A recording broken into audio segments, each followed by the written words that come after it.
So this is a very special interview with a very special writer from right here in my hometown of Tacoma, Washington. It's Kris Smith. We talk about a whole lot of stuff in here. If you just want to hear about Star Trek, that's about like hour 1 to 2. After 2, it's like more like about trans stuff. So much good info in here, so get into it. And if you've never listened to our show, definitely follow our links, learn about new things, and give a different science fiction or fantasy thing a try that you haven't had before, and follow us along on this journey. Thanks for listening, and insert catchphrase here. It isn't all a bad dream. I'm as stuck on you as I seem. If you had your druthers, you might prefer others or even the transporter beam. I love that some people won't get that one because, like, was he always afraid of transporters, or was it just early McCoy, on? as a doctor, just didn't believe a transporter could disassemble and reassemble somebody back together without something going terribly wrong. And he did not want his atoms scattered all over the universe. He was he was pretty much always like that. Yeah. Oh, man. And then the scene in Star Trek The Motion Picture, like, 2 people turn to goo on the transporter pad, and the 3 of them are on the bridge just, like, yucking it up as usual. Yeah. Like, Yeah. what? Yeah. I don't think I'd go into work that day. Yeah.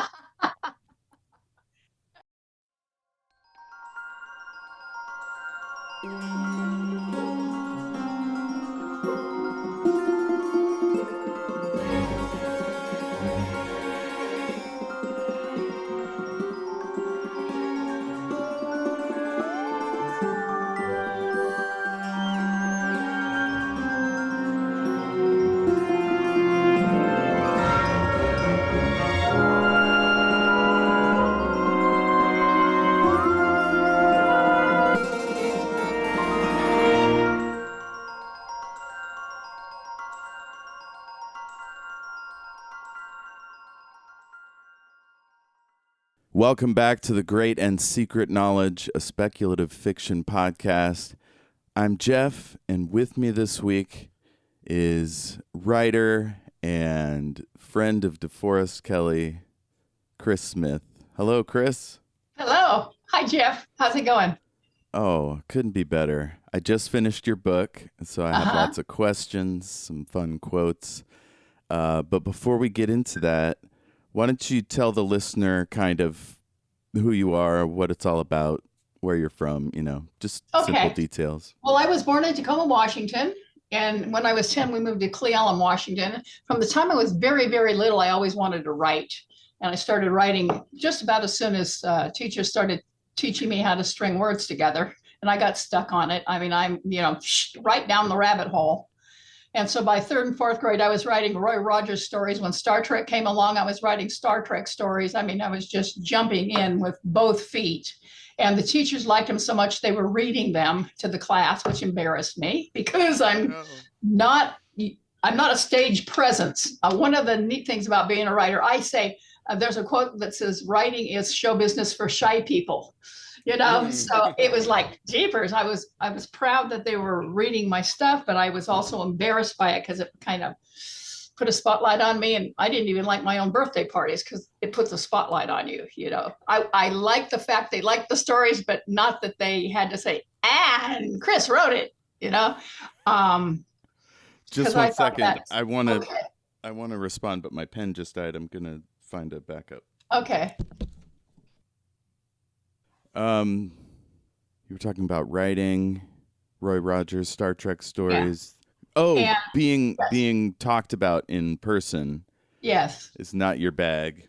That is not my bag. So later on in life, when I would actually do Star Trek conventions and talk about D, I was a nervous wreck right up until I decided, wait a minute, they don't care about me. They just want to hear about D. And then I felt like a racehorse ready to jump out of starting gate. It was like, let me talk to the people who love D. And I could forget about me and just talk about D. And then it's all right. It's always all right if we're talking about D, because he's the focus. Anyhow, I met D when I was a teenager. I met him in a parade in Wenatchee, Washington. And he was such a darling man that I wrote an article about him called The Reel McCoy. Wasn't that clever?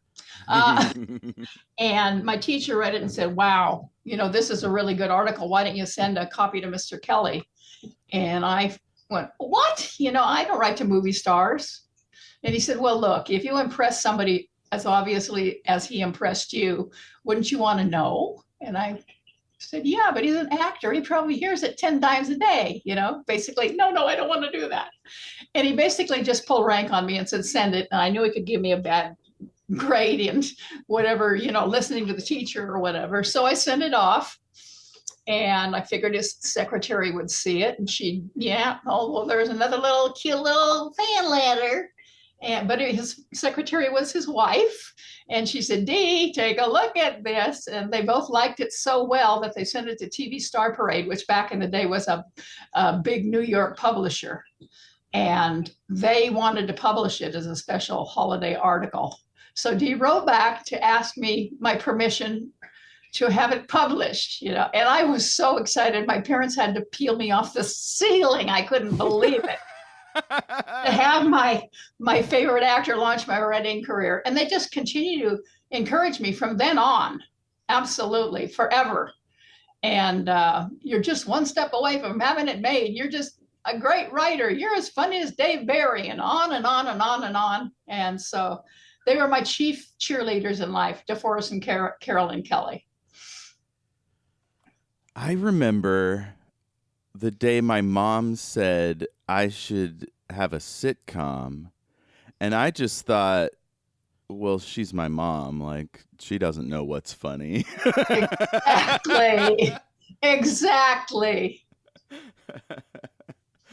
But it turns out she saw something. The road's not taken, because we think, they're just being kind. I did a stand-up routine about Dr. McCoy at a Star Trek convention, and Caroline said, my God, you look like you've been doing stand-up for 10 years. And I was shaking in my boots. Literally, I had cowboy boots on, and I could feel my legs shaking in the boots. I was so scared, but apparently you couldn't see that. So that's a literal thing. You can shake in your boots. It's a literal thing. And when I went back to sit with Mrs. Kelley after, she said, Kris, you look like you've been doing, stand-up for 10 years. And I thought, well, that's very kind of you to say. Well, about 20 minutes later, this guy from San Francisco comes up to me with his card and says, hi, I work for such and such studio, and I want you to come do that comedy routine for my audience. And I'm like, what? I said, it's a Star Trek. It's a Star Trek stand-up routine. He says, I will find you a Star Trek audience. I just want you to come do it for my audience. And, I had a Super Saver fare, and a friend was flying with me, and I went, no, I can't do that. Backed out. And then you go, the road's not taken, the road's not taken. But had I taken any other roads, I wouldn't have ended up being able to care for Dee and Carolyn when they needed help later on. So it all worked out okay. Yeah. And I did get moved to Hollywood, and I did have a lot of great experiences in Hollywood. So it all worked out okay. I loved it. My life has been an adventure all the way through. Well, that's great. So we got a lot to talk about. Let's go back. What was your first exposure to sci-fi, fantasy, mythology, that kind of stuff? I'm thinking probably my teenage years. Asimov and James Blish. Of course, it started with Star Trek, but then I went off into other stories too. Bradbury, Asimov, Blish. I'm trying to think who else. Those are the three ones I remember most. I read several of each of theirs. And that was pretty much my exposure to sci-fi, and I loved it. That's great. What did you like most about it? What kept you going back? I think the sci-fi is generally very intellectual, and I don't know if they're morality. Oh, Ursula K LeGuin is another one. What it is about sci-fi is it gets to take you to, just like Gene Roddenberry made Star Trek sci-fi, because you couldn't talk about social problems, challenges, because of the censors back then. They wouldn't let you talk about black and white. They wouldn't let you talk about, they wouldn't let Lucy and Desi sleep in the same bed, Dick Van Dyke and his wife had to sleep in separate beds. It was all so regulated.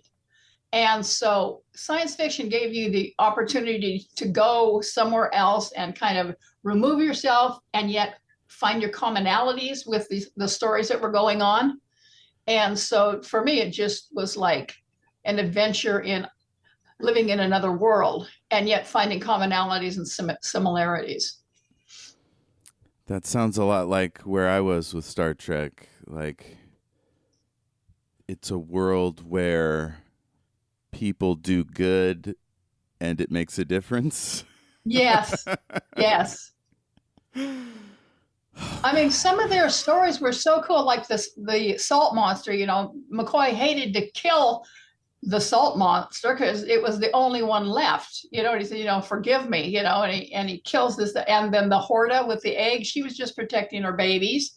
You come up and you think there's a monster. It's out here killing people left and right. And you go, but why? Why?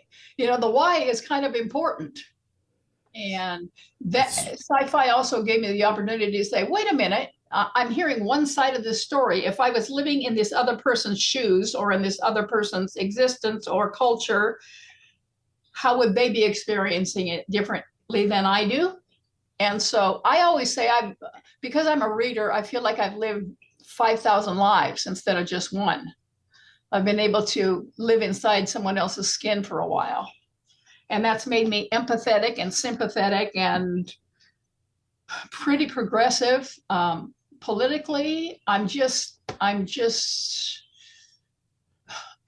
feel like the world is a global village, a global community, more than, lines on a map and thems and us's. I feel like we're all in this together, and it might be nice to save the planet so we can actually all continue to exist here. Hopefully in a nicer way than we have been recently, That's the promise, right, of Star Trek, is that. Yes. I read Harlan Ellison's book of all his changes based on studio notes to City on the Edge of Forever. Yes. And one of the things he says in there is like he hates Star Trek because it was like believed things were going to get better, and he liked Doctor Who because it showed that everything goes in fits and starts and ups and downs. Yeah. Because humans are fundamentally prone to imperfect beings. Yeah. But Star Trek at least gives us a way to explore, like you said, all the things that are wrong in society. But what if we did it the right way? Right. It's pretty cool. It's really funny. From a very early age, I kind of thought we were split into kind of two different species. I'm not talking races. I'm talking species. The warriors and the peacemakers. And it's like, how can the same species have both of this thing going on to such extremes? And if you really study the evolution of civilization, where we went from little small villages, or actually not even villages, just families and clans, to villages, they say after villages got to be larger than about 150 people, things start happening, because you can know and understand and care for about 150 people. But beyond that, then they become less personal to you, and you become less connected or desirous of their well-being. You start protecting, what you got against what they got. And it seems like the more the people there are, the more paranoid we get about, who's coming to take this stuff away from us. And That's really fascinating. I'm not a religious person per se, but I did grow up like reading the Bible and all that. I did too. And the Garden of Eden, what if the fruit of the tree of knowledge of good and evil was just, hey, sometimes you got to kill your neighbors, you know? Like, if we didn't kill each other, we'd solve our problems, because that's like a get out of jail free clause, you know? Mhm. That Yeah. tribe over there is pissing me off. Let's Right. get rid of them. Right. But if we can't do that, that's Star Trek to me. Is like Mhm. when they have personality conflict. It happens a lot in Next Generation with their parents. Like Uh-huh. Riker will meet his dad, and it's like it's constant conflict. But they don't like punch each other. They do some Anbo Jitsu in the holodeck, but Uh-huh. Uh-huh. yeah. Serious generation gap. But yeah, the and also it was a turn away from the American obsession with guns Hmm. and shooting and killing your enemy, which Yeah. is an interesting transition point for DeForest Kelley, coming from westerns into the space western. In fact, you're too young to remember this, but Gene Roddenberry sold Star Trek as a Wagon Train to the Stars Yeah. because it was a transitional series between the westerns and space. Serious space. Up until then, they had a lot of scary monster sci-fi, but Gene Roddenberry had a different idea that infinite diversity and infinite combinations is what Mm. makes us, uniquely wonderful when we can embrace each other in spite of our differences, and rather than because of our similarities. But he sold it as Wagon Train to the Stars, which is kind of cowboys and Indians, Mm-hmm. Because you have to have, if you're going to have a TV show, you have to have tension. You have to have conflicts. You just can't have people sitting around. I mean, you could, but I don't think it'd be terribly popular to have people sitting around like you and I do, talking about ways forward that are peaceful and kind. It's like, oh man, turn the page, Yeah. Where are the Klingons? Get the Yeah. Borg in here. Bring us a salt monster. We got to have something here to work with. Yeah, there is a tension in all of writing between wanting to give the listener or reader like a nice experience, right? A little break from their lives. But Uh-huh. also there's no drama in that. You got to insert drama however you Correct. can. Yeah. I guess some writers on Next Generation were really pissed that they couldn't Uh, have the officers bicker with one another. well, there's the famous hero's journey um, that Joseph Campbell talked about in his mythology books. You have somebody who faces a challenge, and they face another challenge and face another challenge. When they get to the end of their journey, they find out they've come home, but they become different from who they were when they left. It's called the hero's journey. And things got better, but first they had to be challenged. They had to fight. They had to struggle. They had to lose. They had to win. And then at the end, they came out, well, they're wiser now and stronger. And that's life for us, too. If we all had it Yeah. easy, easy, easy, we'd be pretty mushy. So, as a writer, when did you first get a sense that you could do it for a living, or that it, could be a significant part of your life? I thought that right away when I was 10 or 11 or 12, but my mom and dad tried to talk me out of it like crazy. Because you have to remember, this is like the early 1960s for me.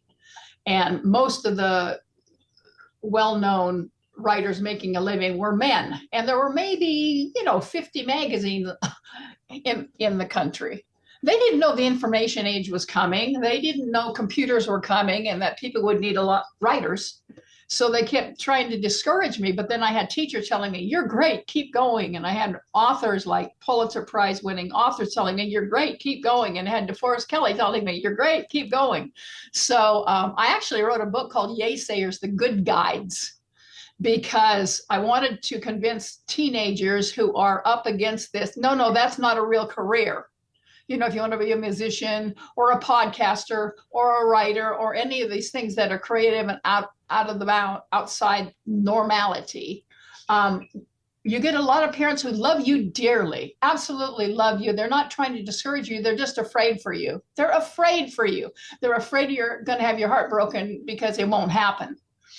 And my experience as a teenager was I was listening to my mom and dad more than to the other people at first because they knew me better. They know me. They know my capabilities. Well, no, they didn't. My mom was a reader and my dad wasn't a reader. My mom was. And they didn't know. They just knew that mostly men wrote books and, Leon Uris and James Michener and what do you know that you can write about it? They would even say, you aren't even old enough to have experienced any kind of a life to know anything. But look what Earl Hamner did with John Boy Walton. He was a young kid that had only so much experience too. And they made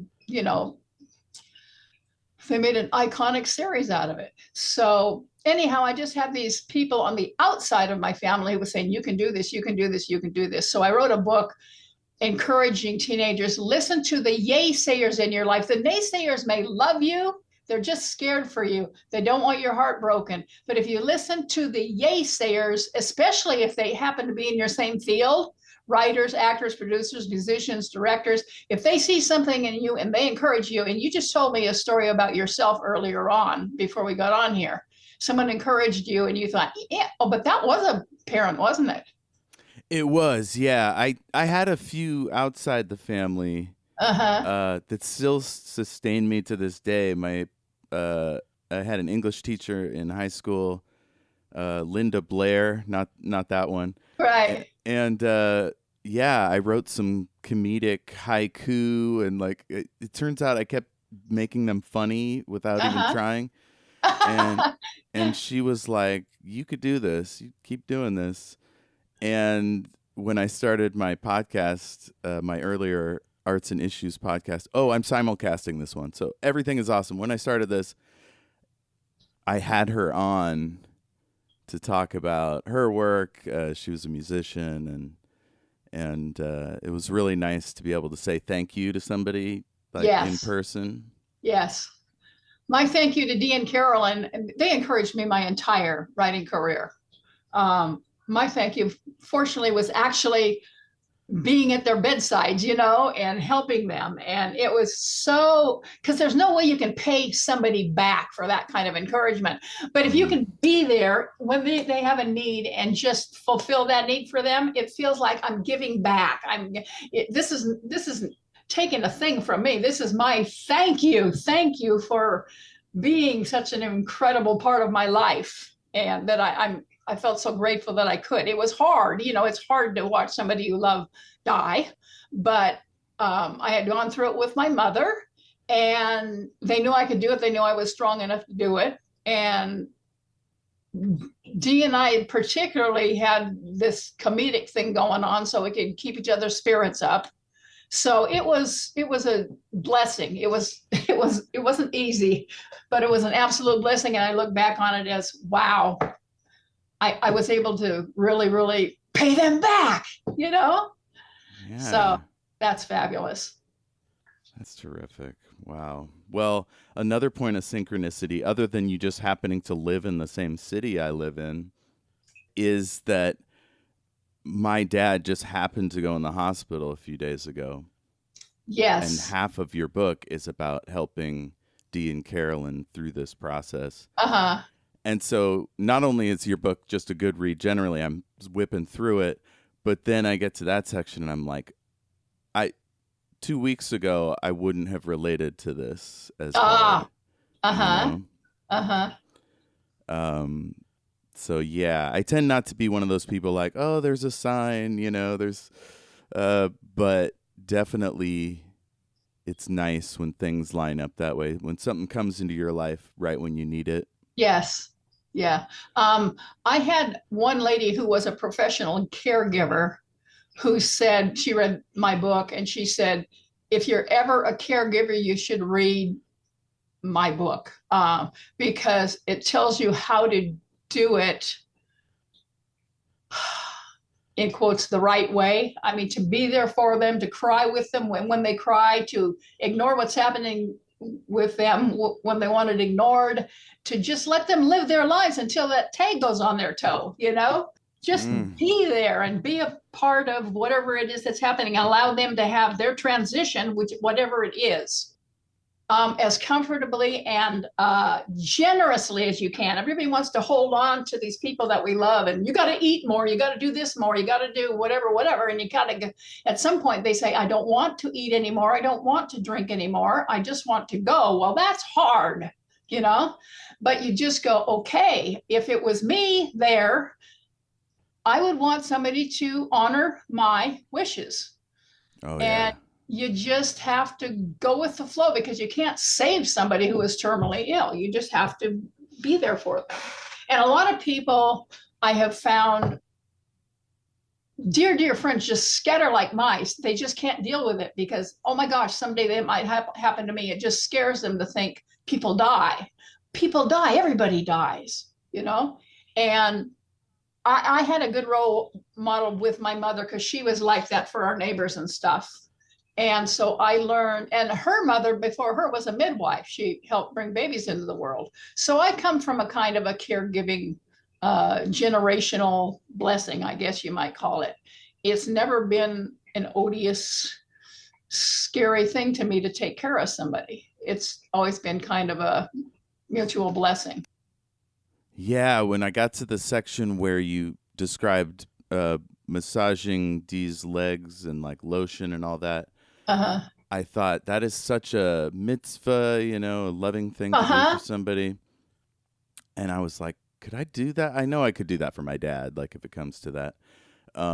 But I think I'd still, because I'm like, my kind of autism is like, touching things is a little strange. But if it's somebody you love, like it's probably no big deal. You'll get used to it. And another thing is, I am transgender. I want to tell you that I'm he and him too, but I was raised as a female. So for me, part of love is touch. I mean, it's changing babies' diapers, it's giving them baths, and that's something that a lot of guys don't necessarily do or have the opportunity to do if they haven't been fathers or uncles or whatever. So for me, it's part of a ritual of love. Yeah. And it isn't, I thought it would be weird because after all, he was, this my Icon. favorite actor, he was my, but when it came right down to it, it was not that. It was like I had done for my mom 8 months before. It was just like, be there for them, and their skin gets dry, you put cream on it. And you just do what you do. Yeah. Yeah, when I was married, I massaged my wife a ton. She had a really bad hip condition. Mm-hmm. And it was like, we have for listeners in other countries, we have a terrible healthcare system. Yes. So she had to wait a long time before she could get a surgery. The quote was, when it's bone on bone. Yes. Yikes. Anyway. Yes. So yeah, I had to do that a ton. So yeah, I'm sure I could do that. But yeah, you'll be fine. About it, I'm like, ugh. You'll be fine. And after you've done it a time or two, it will become more natural to you. Yeah. But I thought it would be weird, and it really wasn't weird for me. I've also been an animal rehabber, rehabilitator. Oh, yes. I've just been hands-on an awful lot throughout my life for any number of reasons, and so this came kind of naturally for me. Although I look back and I think that is kind of strange, but it wasn't, because I just been through it with my mom 8 months before. Yeah. So it was just a continuation of this caregiving thing that you do.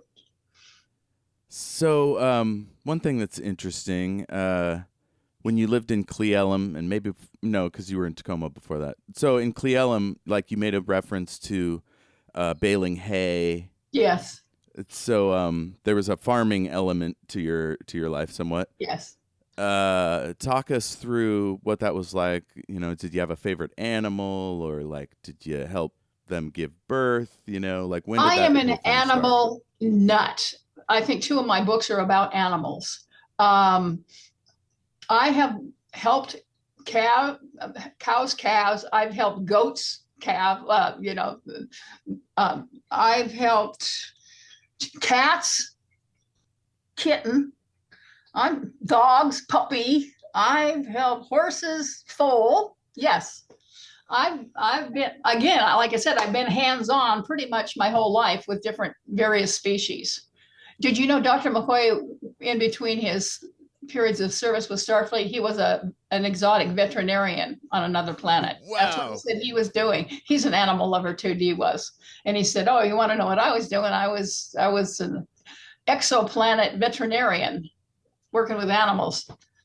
They didn't give me as much trouble." Okay, that's amazing. On my Yeah. next Star Trek watch, original series, I'm gonna look for the strange animals and imagine him like Yes. thinking about how they relate to the others. I love an exobiologist. In Star Trek Discovery, the main character, Michael Burnham, is one. And so there's this, anytime there's a weird creature, it's like, ooh, what is this? Yes. And I actually shared my life with a weird creature, an African serval, which Dee and Carolyn fell in love with. Folks, And there are tons of pictures of this majestic creature in the book. Definitely get it. What a beautiful animal. Was it I guess Deacon? we ought to Deacon, yeah. I guess we ought to mention the name of the book. It's called DeForest Kelley, Up Close and Personal, A Harvest of Memories from the Fan Who Knew Him Best. And it's at Amazon. Yes. If you're in Tacoma, I have copies here. I'll sign you copies, please. I'm moving to Costa Rica and I have to find homes for my books before I go. That's awesome. Yes. I will tell my Tacoma folks. I don't know a lot of Star Trek friends because I didn't get back into Trek and really sci-fi until like around 2016. Mm-hmm. I was sort of a dilettante, I'd play sci-fi video games or something, but I wasn't like a fan. Uh-huh. And so when I went back to Star Trek and started watching all of it, it was just like, why haven't I been here my whole life? Like, this is where I belong. And you'll also, Jeff, you will really be amazed how many Star Trek fans you do know, because unless you bring it up, they're not going to necessarily bring it up. But I mean, it's not a lot of people that run around with Kirk, Spock, McCoy, or anybody else on their shirts. It doesn't mean they're there. I used to work for a continuing education school for real estate insurance and securities people.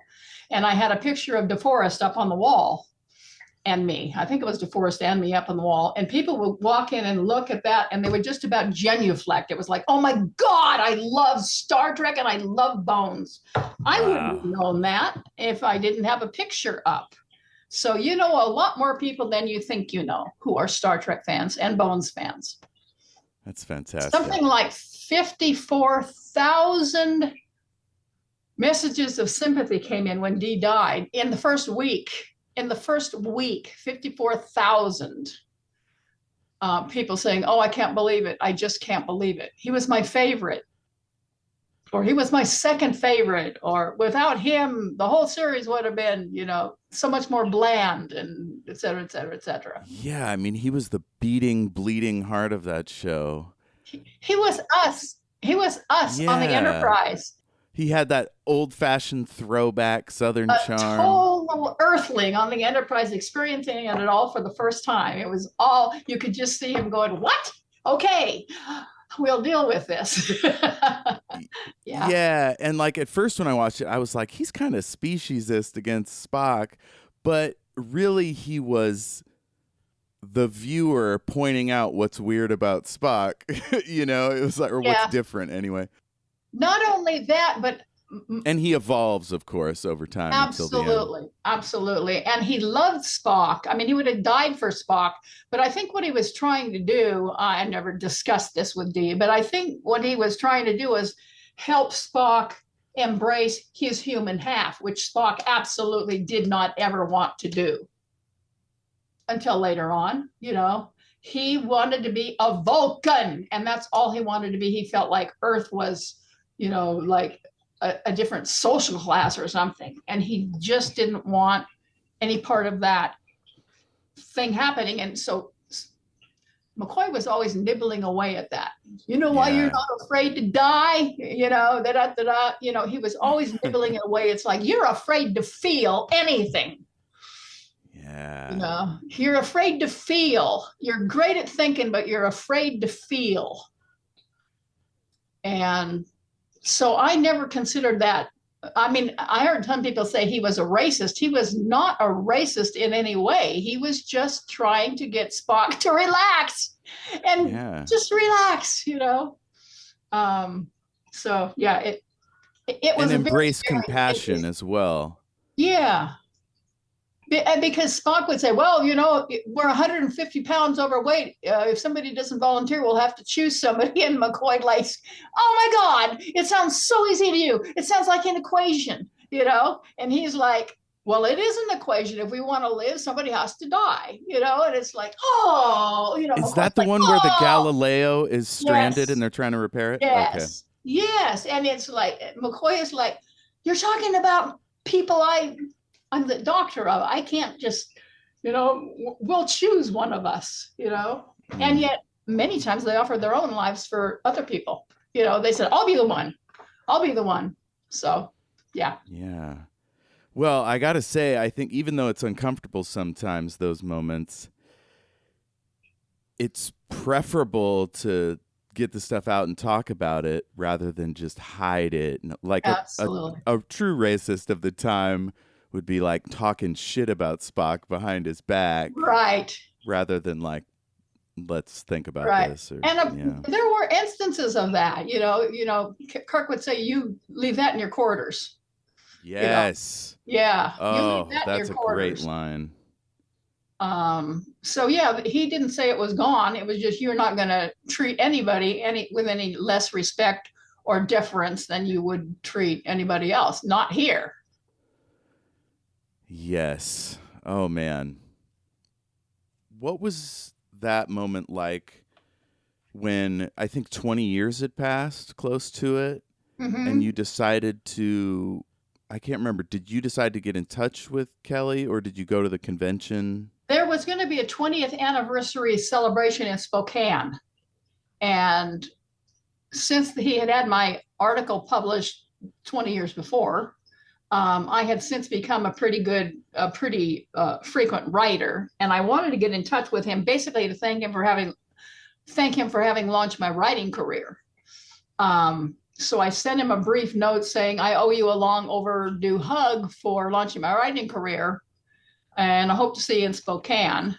And then he sent me this little note that says, you know, enjoyed the pictures of your pretty house and pets, which was Deke and the serval. Wishing you continued happiness or success or happiness, I think he said. And I thought, what does that mean? Does he really want to see me? And again, I got real timid and shy and does he really want to see me? You know, and I started vacillating between should I go or should I not go? Oh my God, if, you know, but I had a 10-year-old nephew at the time and he wanted to go and he wanted to meet, you know, these Star Trek folks. So I finally decided I would go. Then I went over there and I went up to the desk at the convention and I asked if they could give Mr. Kelley a note for me, basically let him know that I had made it. And I brought a copy of the magazine article he had published for me, hoping he might sign it for me. And anyhow, the guy at the desk said, I can't do that. My God, everybody wants me to get in touch with somebody for somebody, you know. No, we can't do that. My gosh, that's all we'd be doing. And I said, I understand. Well, as luck would have it, Dee and Carolyn were looking for me all that weekend. Dee didn't speak until Sunday, but they called various hotels trying to find me. Well, my nephew and I were at a KOA campground because we couldn't afford a hotel. He didn't know to look at a KOA campground.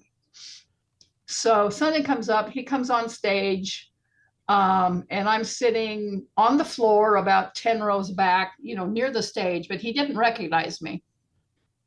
And he's doing his thing and he's doing his talk, and I'm too shy to say anything at all.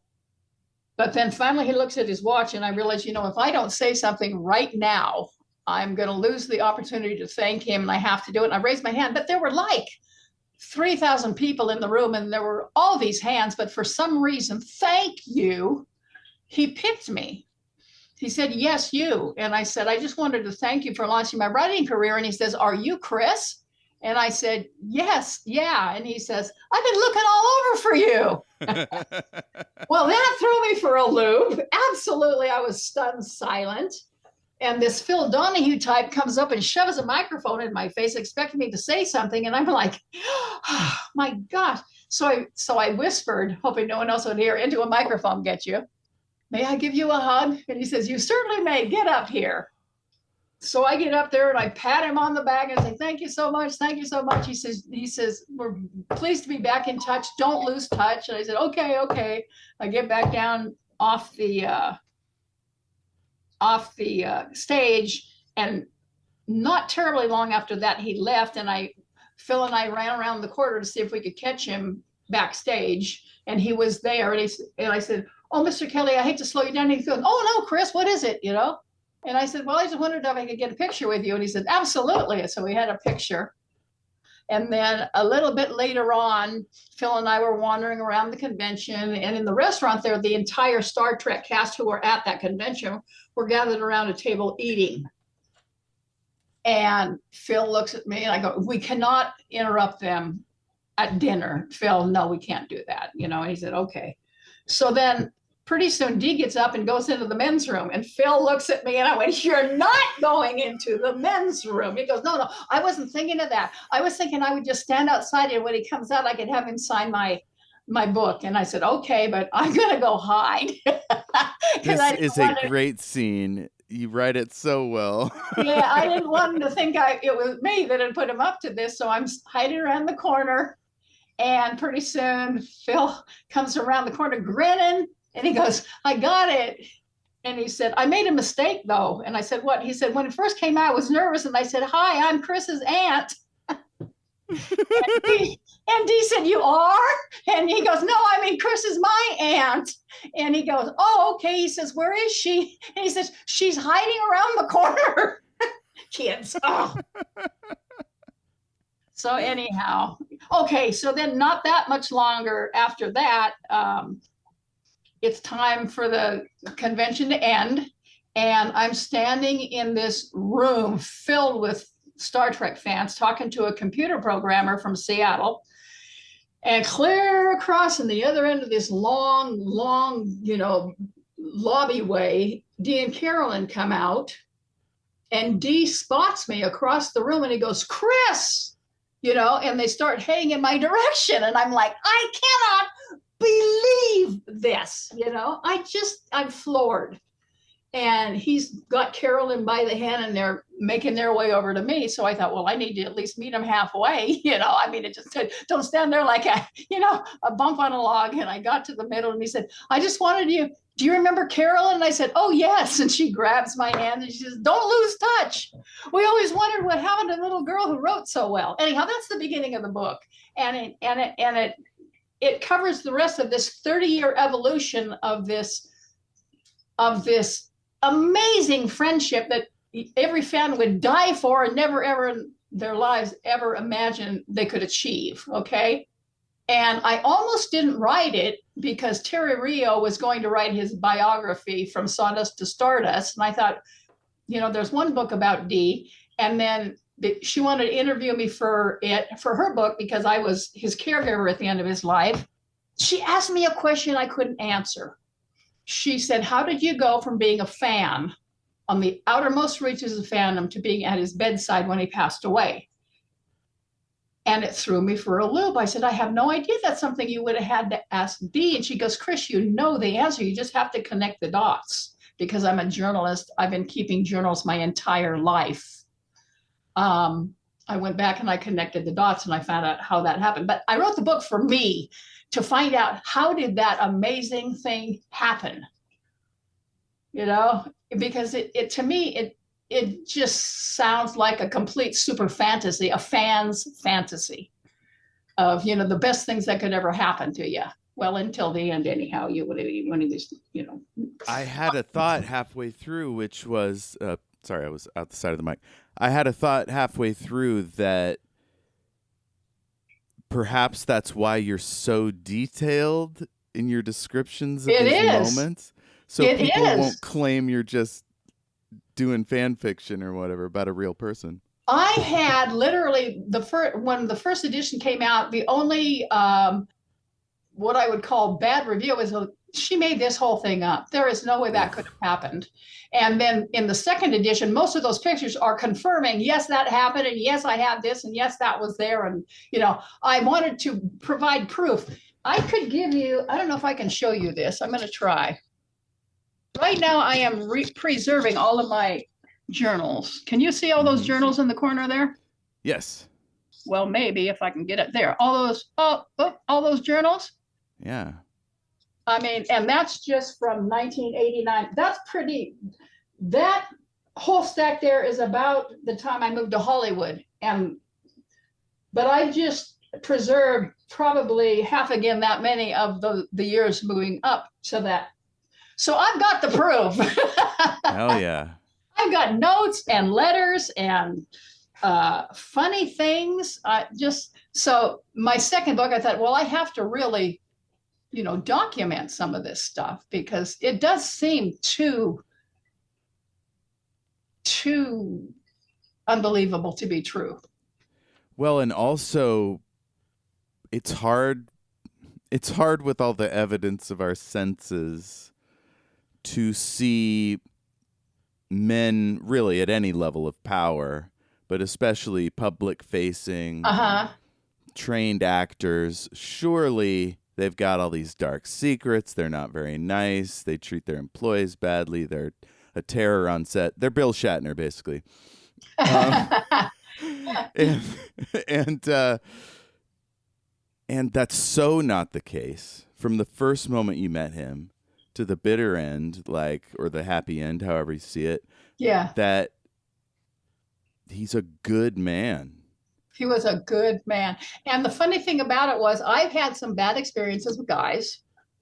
And when I first got down there and they started being so generous and inviting me over, I began to wonder, I wonder if at some point they're going to ask me for something that I'm not willing to give, when and being transgender, that might be one of those things, and I'm like, I was waiting for another shoe to drop so I could run like a scared puppy if it ever happened. And it didn't take me long at all to realize, no, that's just my second set of parents. They just really, really want to help.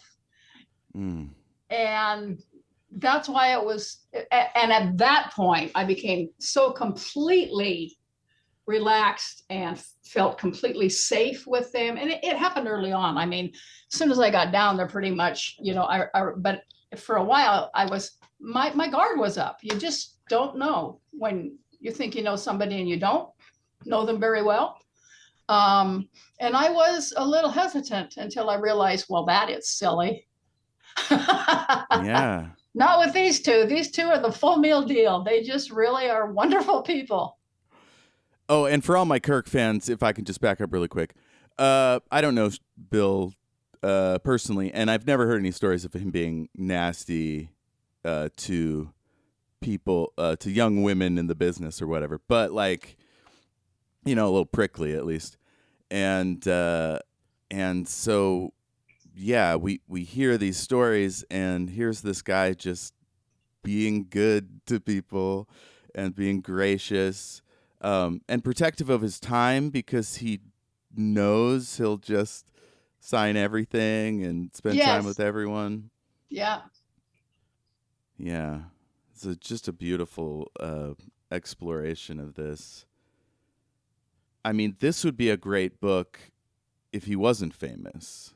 If they were just a lovely couple down the street. Thank you for that. I had a couple people buy it. They said, I've never watched Star Trek. I don't know DeForest Kelley. If he walked across the street right now, I couldn't point him out to you. But because I wanted to help support your writing career, I bought the book. And she said, oh my God, I fell in love with him and I cried like crazy when he dies in your book. I kept telling Mom and Dad for years because they didn't meet him for 20 years after I did. They thought I was way over the edge about this actor. They thought I was stage struck, that I was starstruck. And I said, no, Mom, you don't understand. If the man was our lawn mower, I would love him. You don't understand. It has nothing to do with what he does as a career or as a high profile, anything at all. The man is an absolute precious gem. Yeah. And when they finally met him, they apologized. They said, "Oh my God, I thought you were out of Looney Tunes. I really did. But I get it. I get it." And then after that, my gosh, my mom wouldn't even let me joke about him. When she got brain cancer, she said to me, I wish I had Dr. McCoy as my doctor. I said, "Oh, no, you don't." And she goes, "Why not?" And I said, "Because his most famous line is, 'He's dead, Jim.'" And she jumps into this defense of him, like, "Well, if there's a spark of life left in you, he could pull you back." And I looked at her and I said, "Mom, I think you're going over the edge here," As she'd been telling me for years and years and years that I was over the edge. I said, "Mother, I'm joking. You can have him as your doctor. He's yours." That's amazing. And Dee did send her, when she went to the hospital for her surgery, he sent her a picture of him in scrubs, and it said, "Dear Dorothy, if they give you any trouble, you know who to call." And Nice. she took it to the hospital with her, and the doctors, of course, followed her all over. And same with my dad, followed them all over the hospital, became their biggest fans. Some of them asked, "Can I get a picture of Dr. McCoy? Is there any way I could get one?" And of course, I would ask Dee, and he'd say, "Of course, I'll sign a photo for your doctors." And he would always sign the photo to whatever the doctor's name was, the Reel McCoy, from the Reel McCoy, DeForest Kelley. Yeah. So he was just the full meal deal. He was just a delightful human being. He used his fame for good. He used his position to help lift and exalt and support and defend people that he knew and cared about. He visited children's hospitals. There was one little boy who was dying of cancer, and he had written to Make-A-Wish saying he wanted to meet Dr. McCoy. And they let Dee know, and he flew from LA out to Denver and spent the weekend with this little 10-year-old boy who was dying. And his parents were in touch with him for years after, saying, "You gave my little boy the best send-off ever, and we will never forget you." Stuff like that. You just like, oh. And he says it's times like that when you wish the big needle really worked. You want so badly to be able to do something other than that, something that could save them, and you can't. You can just be there for them. Terminal illness. Yeah. Is your dad terminally ill? Well, he's having to make those choices, right? He's 79. Okay. Uh-huh. They see a good possible outcome for a quadruple bypass. Uh-huh. My dad had it, and he lived a lot longer. But, they'd have to break open his chest. He'd be immobilized with his arms for a few months. And his main issue... It shouldn't take that long, dear. They said like between 2 and 4. Uh-huh. But he could do better than that. But he has diabetes. Uh-huh. My dad did too. And he's losing his memory. And so they're just trying to decide, like, I don't know. He seems so much freer and like positive than I've ever seen him. And so I kind of wonder, is like, has he reached a point where he's like, I could go happy. That's his decision in this state. Yeah. In this state, you can make that decision. Yeah, if you feel like his bucket list is done and he doesn't have anything else, and he's relaxed with the idea, that's his decision, at least in this state. Yeah, and I could really tell because I felt so free in his presence. Like I'm just sitting in a chair, my foot on his hospital bed, and nurses would come in, and I'm just like relaxed. He's normally so like overly attentive and like just wants everyone to be comfortable. So there's less of that because he Uh-huh. has to focus on himself somewhat. Uh-huh. And then it flips back when this one particular person visits. Uh-huh. And I was like, oh, the stress level just skyrocketed in this room. We got to keep his blood pressure down. But other than that, it's been a lovely experience. Let's talk about this a little bit more offline after we're done with this, okay? Oh, that sounds good. Yeah. Okay. So let's see where conventions. So you weren't in the fan life in that way. It seems like for a portion of your life. Correct. So what thrust you back into it? What thrust me into the Star Trek convention thing was the 20th anniversary convention is when I reconnected with him. It was a convention. It wasn't like a parade. So I thought, oh my God, I'm going to stick out like a sore thumb. I'm not going to paint myself green or put on pointy ears. I'm just going to go in like a regular human being, and I'm going to be like the only one there. Because usually when they show Star Trek conventions, they have all these people made up, Yeah, because they're the most interesting to look when at the or news whatever. reports it. And I walked in there and, oh my gosh, most of the people weren't dressed up. So I felt immediately comfortable. And there were scientists there. There were astronauts there. There were computer programmers there. I mean, just people from all walks of life were there. And I thought, oh, okay, this is cool. At least, I don't stick out like a sore thumb, because that's the last thing I want to do is get noticed very much. So then when I went to two other conventions before I moved down to California. And then after I got down to California, I was working mostly full time after a couple of years. But there were a couple of periods where I was temping, and Dean Carroll actually paid my way to go to some of his conventions far afield, because he said, "My God, you and your friend Kat are the lives of the party. Whenever you go somewhere, and you're always entertaining everybody else. And besides that, Dee could poke at us from the stage and make people laugh. So they actually paid my way to several of the conventions just so I could go. I said, I just can't do that. I can't afford, the flight, let alone the hotel. And Carolyn would call up 2 hours later and say, well, you're going, here's your thing. And I got you a room with a whatever. And I'm like, oh my gosh, you guys. So again, they were just doing so many things for me. They bought me a car. They did that surreptitiously. I was looking for a car because my car was falling apart, and I found one for $3,000 that had been a fleet vehicle, very well cared. It looked like it had just come off the showroom floor, a little tiny car. I got it, and I got a loan at my First Entertainment Credit Union for it. And I told them, yeah, I got it. And they said, oh, that's great. Bring it by and let us see it. And I brought it by, and they liked it. And they said, let us loan you the money. Instead of having to pay 10% or whatever to the credit union, let us loan you the money. So I balked at that at first, and then no, we want to do it. We want no interest. We just want the money back, whatever we give you back. And I said, okay. And then he said, now go get your car. We want to see your car. And I went and got the car and brought it back to them to show them.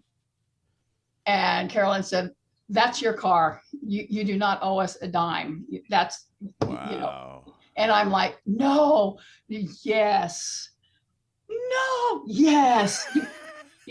Now stop worrying. You don't owe it. You don't owe it. And I remember, but they said, don't tell anybody, because, you just don't want to be. And that was the other thing. They were so anonymous about everything. And I said, okay. Well, at the 1 month anniversary of getting my car, I was working at Warner Brothers at the time, and I went to put the key in the car. I went out to the garage, put the key in the car. I thought, today I would owe, $230. And I just started bawling. And I got into the car and shut the door, because I thought, somebody's going to ask why you're crying, and I can't tell them. Just so grateful, for this these people. They're just incredible. So you can understand why it was such a joy for me to be able to return all of this benevolence when they needed it the most at the end of their lives. Yeah. I mean, he helped you, or he tried to help you get jobs like in the Yes. studios. He knocked on doors trying to find me people that would rent to me because I had a serval. Wow. Literally knocked on doors. Wow. I couldn't. Carolyn says, my hip's bothering me, but Dee knocked on some doors for you. And I'm like, can you imagine? Knock, knock, knock. Dr. McCoy's at your front door. I'd be like, what do you need? I'll give you anything. Yeah, really. Do you want the house? There's one point in the book where Carolyn calls me up. She says, we found you a place. We found you a place. It's not far from us. And I said, okay. She says, here's the address. And I said, did you tell him? She says, Dee walked by. It has a high wall. Nobody will see the cat. And Dee walked by and said, I have a friend who wants to rent, but she has a cat. And he says, that's fine. And he says, well, it's not a normal cat. And he says, Mr. Kelley, see, he knew who he was. Mr. Kelley, as long as it's no bigger than a lion, I don't care. And he says, no, it's no bigger than a lion, you know? So well, then it turned out to be like $1,300, which back then was way more than I could afford. And I said, oh, I can't. I just can't afford that. Well, how about if somebody helps you? No, I would not go for that. There was no way I could have paying my rent, you know? But it was like, and then he said, okay, well, how much can you afford? I said, $600 to $800. And he walks around the neighborhood looking for $600 and $800 places because he knew I was working 40 hours a week. And I was like, I can't believe you. You're doing stuff my own parents wouldn't do for me, you know? They're unbelievable, unbelievable human beings. Absolutely wonderful. Well, I feel like because we are a SF show over here at the Great and Secret Knowledge, I'm switching hats. Okay. Talk about Star Trek. You love Bones. Do you have any particular favorite episodes or movies? Do you want it to be Star Trek related only? Oh, do whatever you like. But I mean, Kelley's roles. That's what I was thinking of. But yeah. Okay. As McCoy, among my favorites are the Empath, the one where Jem, you know, the mute Jem, City on the Edge of Forever. He had a good role in that. Assassins, murderers. For the World is Hollow, and I Have Touched the Sky, where he falls in love with Tira. Bread and Circuses. I am defending myself. Is that the Roman one? Yes. Bread and Circuses. There's just so many moments. Shut up, Spock. We're rescuing you. Thank you, Captain McCoy. There's just so many moments in McCoy world. But for those of you who have not seen him as a cowboy and don't understand why the studio's worried about putting Dee in the role of McCoy, he said nobody will ever believe him as a good guy. If you want to see some bad guy roles he did, you have to divorce yourself from the fact that he was eventually Dr. McCoy, because you have to pretend you've not seen Dr. McCoy ever before and divorce yourself from that. But Apache Uprising, he is an absolute sociopathic killer in that thing. Apache Uprising, in The Law and Jake Wade, he doesn't have a lot of lines, but the glare, the just the looks he gives you, you know, if looks could kill, you'd be dead.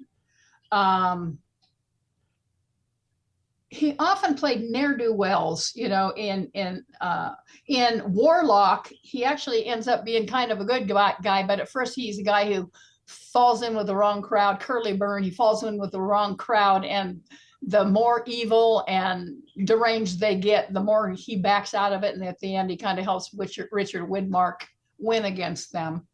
A really good character study is the Bonanza or the Virginian episode Man of Violence, where he plays an alcoholic doctor. Leonard Nimoy is in that too as one of his patients. That's a really, really good character study called Man of Violence. The Bonanza episodes, The Honor of Cochise, he's a real son of a gun in there. He poisons a bunch of Indians. The other one is a really good one called The Decision, where a horse falls on Haas, and D is a doctor who is in jail on trumped up charges for having killed somebody. And he's a real snake at the beginning. He told me for that role, he experimented a little. At the first part of that role, you feel like, my God, what a snake, what an SOB that guy is. And then as the show goes on, he's so tender and sweet and loving to his wife, who he's actually protecting. He's going to the gallows to protect her reputation. And at the end, of course, he gets saved because they find out the truth of why the guy, set him up on trumped up charges. But that's a really good one too, because you get to see his character go in two different, this is how I am when I'm pissed off at the whole world, and this is how I am when I'm with my wife, and I'm going to die for her, and it pisses me off that I have to, but here you go, that kind of a thing. And I think one of the absolute best brief things, if you ever want to watch the magnificent performance of an actor, is that 30-second, 39-second long thing in the premiere episode of The Next Generation with Admiral McCoy, the 137-year-old Admiral McCoy with data, because he goes from this almost comedic thing to a very, very tender-hearted thing about the Enterprise. And you go from grinning and laughing at the beginning to a tear in your eye at the end in 39 seconds. It shows the magnificent range of him as an actor. Dad said after meeting Dee, Dad was a big Westerns fan. Dad loved Westerns.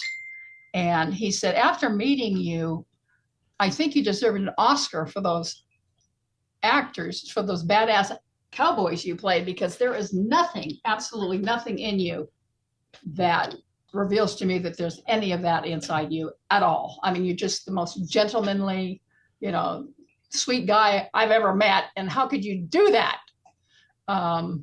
And Dee told him, he said, well, there was a Georgian sheriff when I was a boy, and he was a snake.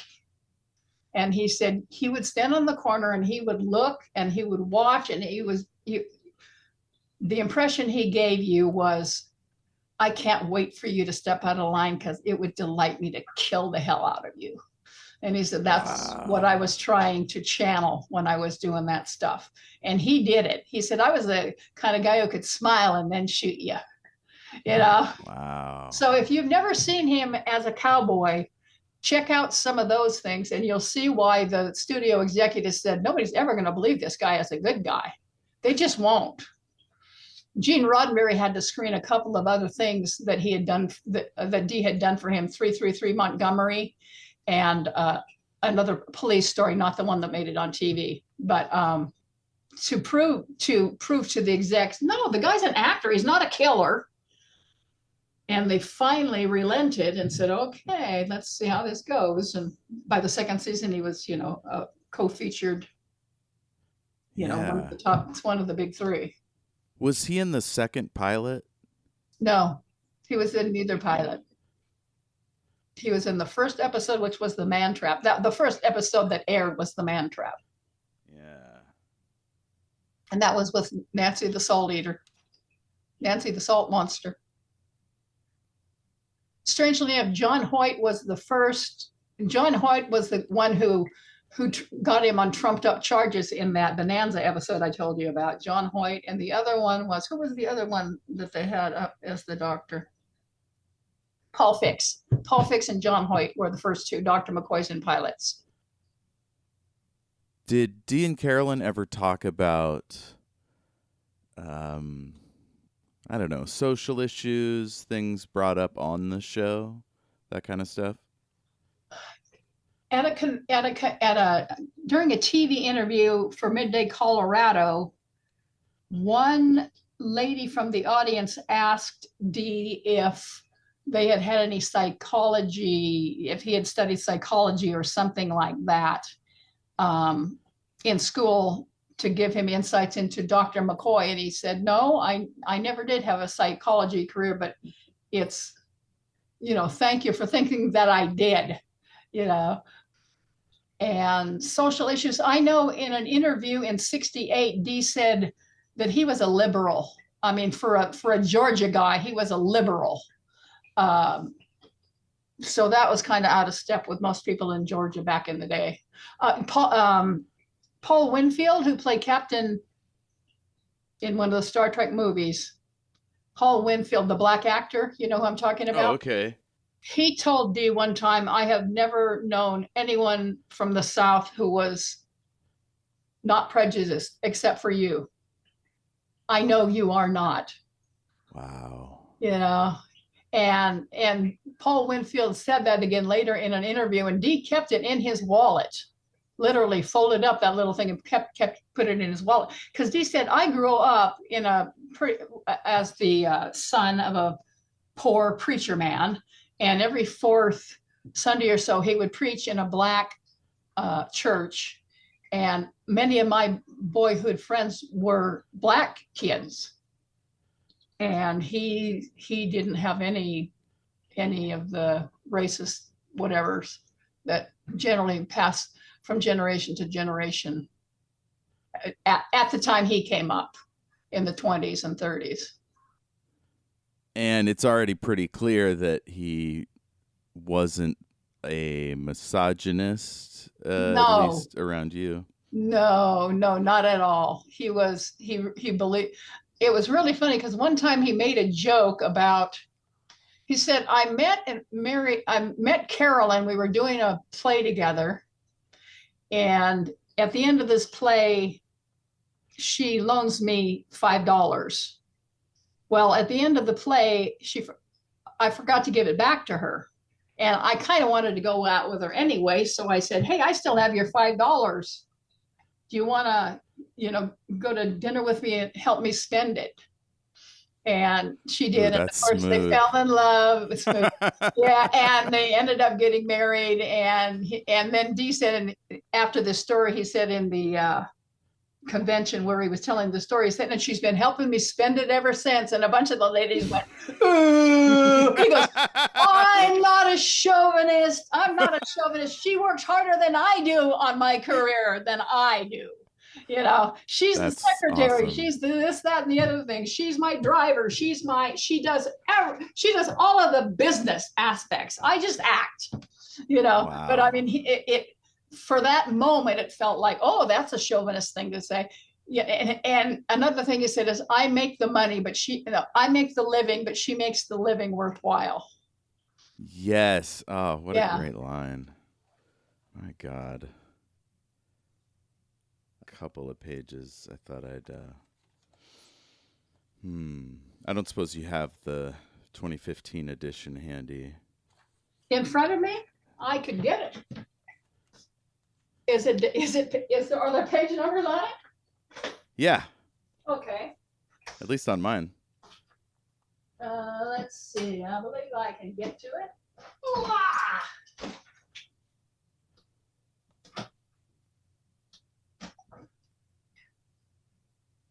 Well, you want me to read something? Yeah. Oh, okay. What page? So it's 145. It's smack in the middle. Another question involved whether Dee knew that Star Trek ... Another question involved whether Dee knew that Star Trek would be the big hit and legend it has become. And he said, no idea in the world till about 1972 after it went into syndication. I was at a convention in New York where 500 fans were expected and 10,000 showed up. I went home and told Carolyn, I don't know what's going to happen with Star Trek or when it's going to happen, but something big is going to happen. I knew then, but not any earlier. You are the people responsible for the success of Star Trek, and I want to thank you right now. There was much applause. Oh, beautiful sentiment. Did he write these things out ahead of time? Did he write what things out? What he would Oh, bits like that. That sounds so No, he concise. was very well read, and he was a good conversationalist when you could get him talking. His humor is just legendary all throughout the book. You're obviously very funny. You're always cutting up, and he's coming at you with these great lines. Let's see. Carolyn looks at her watch and exclaims, "We've got to go," and Dee agrees. Carolyn added, "We have to get to the market," and joked, "They're waiting for us." Yeah. I escorted them back to their car and noticed the sunroof on their 91 Lexus for the first time. Dee joked that he'd only had it open once. "It almost sucked me out, so I haven't had it open since." Yeah. Just reminded me of a spaceship or something. You Yeah. can't open a window. Let's see. Oh, his stuff about having an autobiography or a biography. Yes. This would be on page 202. Oh, did a biography ever get written about him? You Yes. said Sawdust to Stardust. Terry Rio wrote a book called From Sawdust to Stardust. I think it was called the biography. The subtitle is The Biography of Star Trek's Dr. McCoy. Got it. Oh, you want me to read the TV Guide antics thing? Yeah, the right after the paragraph regarding Dee reads as follows. DeForest Kelley, the star who's been this one? That's okay, this was from TV Guide. DeForest Kelley, the star who's been most reluctant to milk Trek for all it's worth, is still waffling about his autobiography prospects. I want it to be richer, more encompassing, and maybe more novelistic than just the I thing, says Kelley, whose pre-TV career included such movie hits as Gunfight at the OK Corral. So what's the holdup? It would involve a tremendous amount of digging and research, size 73-year-old Kelley, and I'd have to go out in the garage. Did you want me to continue with this? No, I just like the idea of being like I could do this, but I'm gonna have to do a ton of stuff. I mean, that's me with pretty much any chore. Yeah, but the funny thing below it is the funniest part. Please. Feel free. Page 202. On July 23rd, Carolyn called. I asked her if she'd seen the new TV Guide yet, and she exclaimed, "Oh, yes, we just got it yesterday." I directed her, "You tell Dee to go out into the garage and pull something out and go I, or we, but to do it." Carolyn turned to Dee right then and there and told him, "Dee, Kris says you're supposed to go out into the garage, pull something out, and go wee." She cackled loudly, and I nearly deafened her, protesting loudly, "That is not what I said," hoping Dee would hear me. I said, "Carolyn, you straighten him out right now. Tell him I didn't say that. Carolyn, please tell him I didn't say that." I was mortified. Carolyn thought it was hysterical. After we settled down, she mentioned that a noted Star Trek chronicler had called Dee sometime recently to try to get an okay to write a biography on him, or to help him write his biography, and Dee had thanked him but said no, he wasn't going to do one. I protested, "I wish he would. Can't you just get him to turn on a tape recorder when he feels like reminiscing?" She said, "Oh, he'd clam up right away if I did that." Yeah, they were always turning something into something else, and making me laugh. Well, for somebody that goofs around so much, you get at least in the book, you get a little like nervous when they blast it back at you.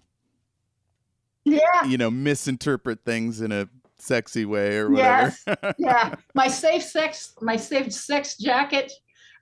One Christmas, a gentleman made a wonderful Walk of Fame jacket for me with DeForest on the back and the date of his star ceremony.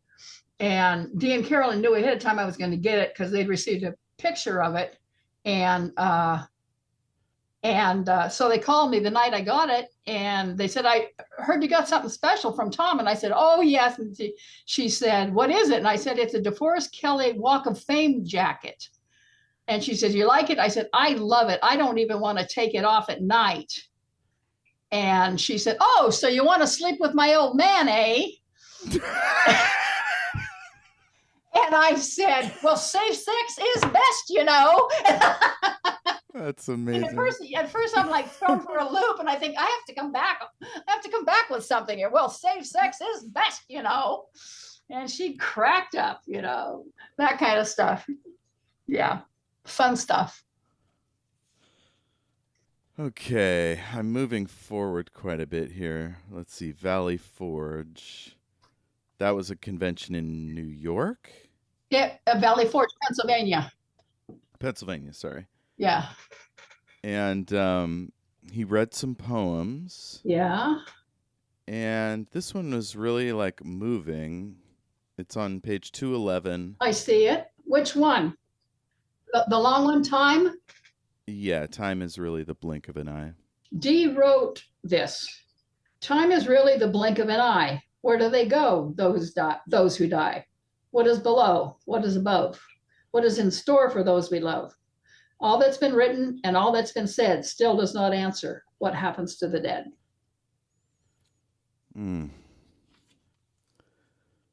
Yeah, no answers for that one. I wrote him a response to that, a response poem to that, but I didn't put it in the book, and I couldn't look it up for you right now. I might find it later. Oh, yeah, that'd be great. Anything you find. Was that unusual for him, or would he speak a lot of his unpublished poems, tough stuff like that? A lot of his unpublished poems are a little grittier and more end of life thoughts. Yeah, I have them, and he gave me permission to publish them, but not in writing. So I'm kind of in limbo right now as to whether or not I can. She gave me permission to publish this one, Carolyn, before she passed away. But I'm kind of in limbo as to how I could do this. I've tried to find the Kelley nephews, because I would assume they would have inherited all rights to everything, but I can't find them. I can't find them to get their permission or even to give them the poems so that they can publish them, because I think they deserve to be published. They're really, really good poems. Yeah. Yeah. Well, listener, if you know the Kelley nephews, yes, get in touch. greatandsecretknowledge@gmail.com, or if you want to give an email address, we could make that happen. My name's Kris, spelled Kris, at wordwhisperer.net. Wordwhisperer.net. Okay, so let's stop down here for a second. Do you have kids? No. And I don't have kids. And so I related hard to when you would get into how DeForest and Carolyn didn't have kids, right? Mm-hmm. And the way they talk about the animals, like I related to that so hard. Like when you don't have kids, it's like it's kids it's plants and cats, you know? Yeah. And my journals are my kids. You know, that's one of the reasons I'm preserving them, because I'm going through them now and I'm finding stuff again that didn't make it into the books that are precious, and I don't want them to be lost. That's really great. Do you want to talk at all about how you made that decision? What decision? Pretty personal. Oh, not to have kids. Oh, I just never found anybody I wanted to be married to, and I just never had any inclination. I just never had any inclination to have kids. I realize how hard it is to raise kids, and what an absolute dedication to. I mean, you turn over your entire life to the raising of these beings. And when I was younger, I don't think I would have had the patience. Now that I have the patience, I don't think I'd have the stamina. And I've always been super, super more babies don't do a whole lot for me. I know a lot of people have babies to have babies because they like babies. I like kids when they're about 3 and they're starting to actually interact and play, and you know what? So I'd be horrible for the first 3 years. It's like, hurry up, you know, do something that we can do together. Yeah, I need to go to sleep. Yeah, I just have never had any inclination to have children. I've had just about every kind of animal you can imagine from infancy to death. But Yeah. I didn't have to send them to college. I didn't have to educate them. I didn't have to help grow them to be decent human beings. I mean, all of those responsibilities take up your entire life. And I Mm. honor those who do it. I think that's fabulous. And especially, if you choose to do it and it isn't thrust upon you in some way. Um, but wow, no, that's too big an undertaking for me. Thank you. Did Dee and Carolyn ever talk about it? I think Dee and Carolyn loved kids. I don't think Carolyn was capable. She had to have some surgeries before they were married, and they were abdominal surgeries of some sort. I don't know exactly. They didn't bring it up. I just heard of this by the grapevine. Maybe friends of theirs. I can't remember where. But apparently she had a partial hysterectomy at least a partial, maybe a complete hysterectomy at some point before they were married. Wow. So, but they loved kids, and did kids love them? There was this one little girl, I think it was in Denver. We met Dee and Carolyn, a group of us Kelley fans met Dee and Carolyn at a restaurant one time, and there was this one little girl whose mom was obviously a Trek fan, and the little girl knew who Dr. McCoy was. And she was standing over there, and she was wiggling like nobody's, just looking at him and wiggling and wiggling. And Carolyn finally said, "You want to see him, don't you?" And she goes, "Yes, yes, yes." She says, "Come on over." And the little girl comes over and jumps in his lap, and they loved kids, but they just didn't ever have any. I don't think Carolyn, I do remember Carolyn saying she wouldn't want kids.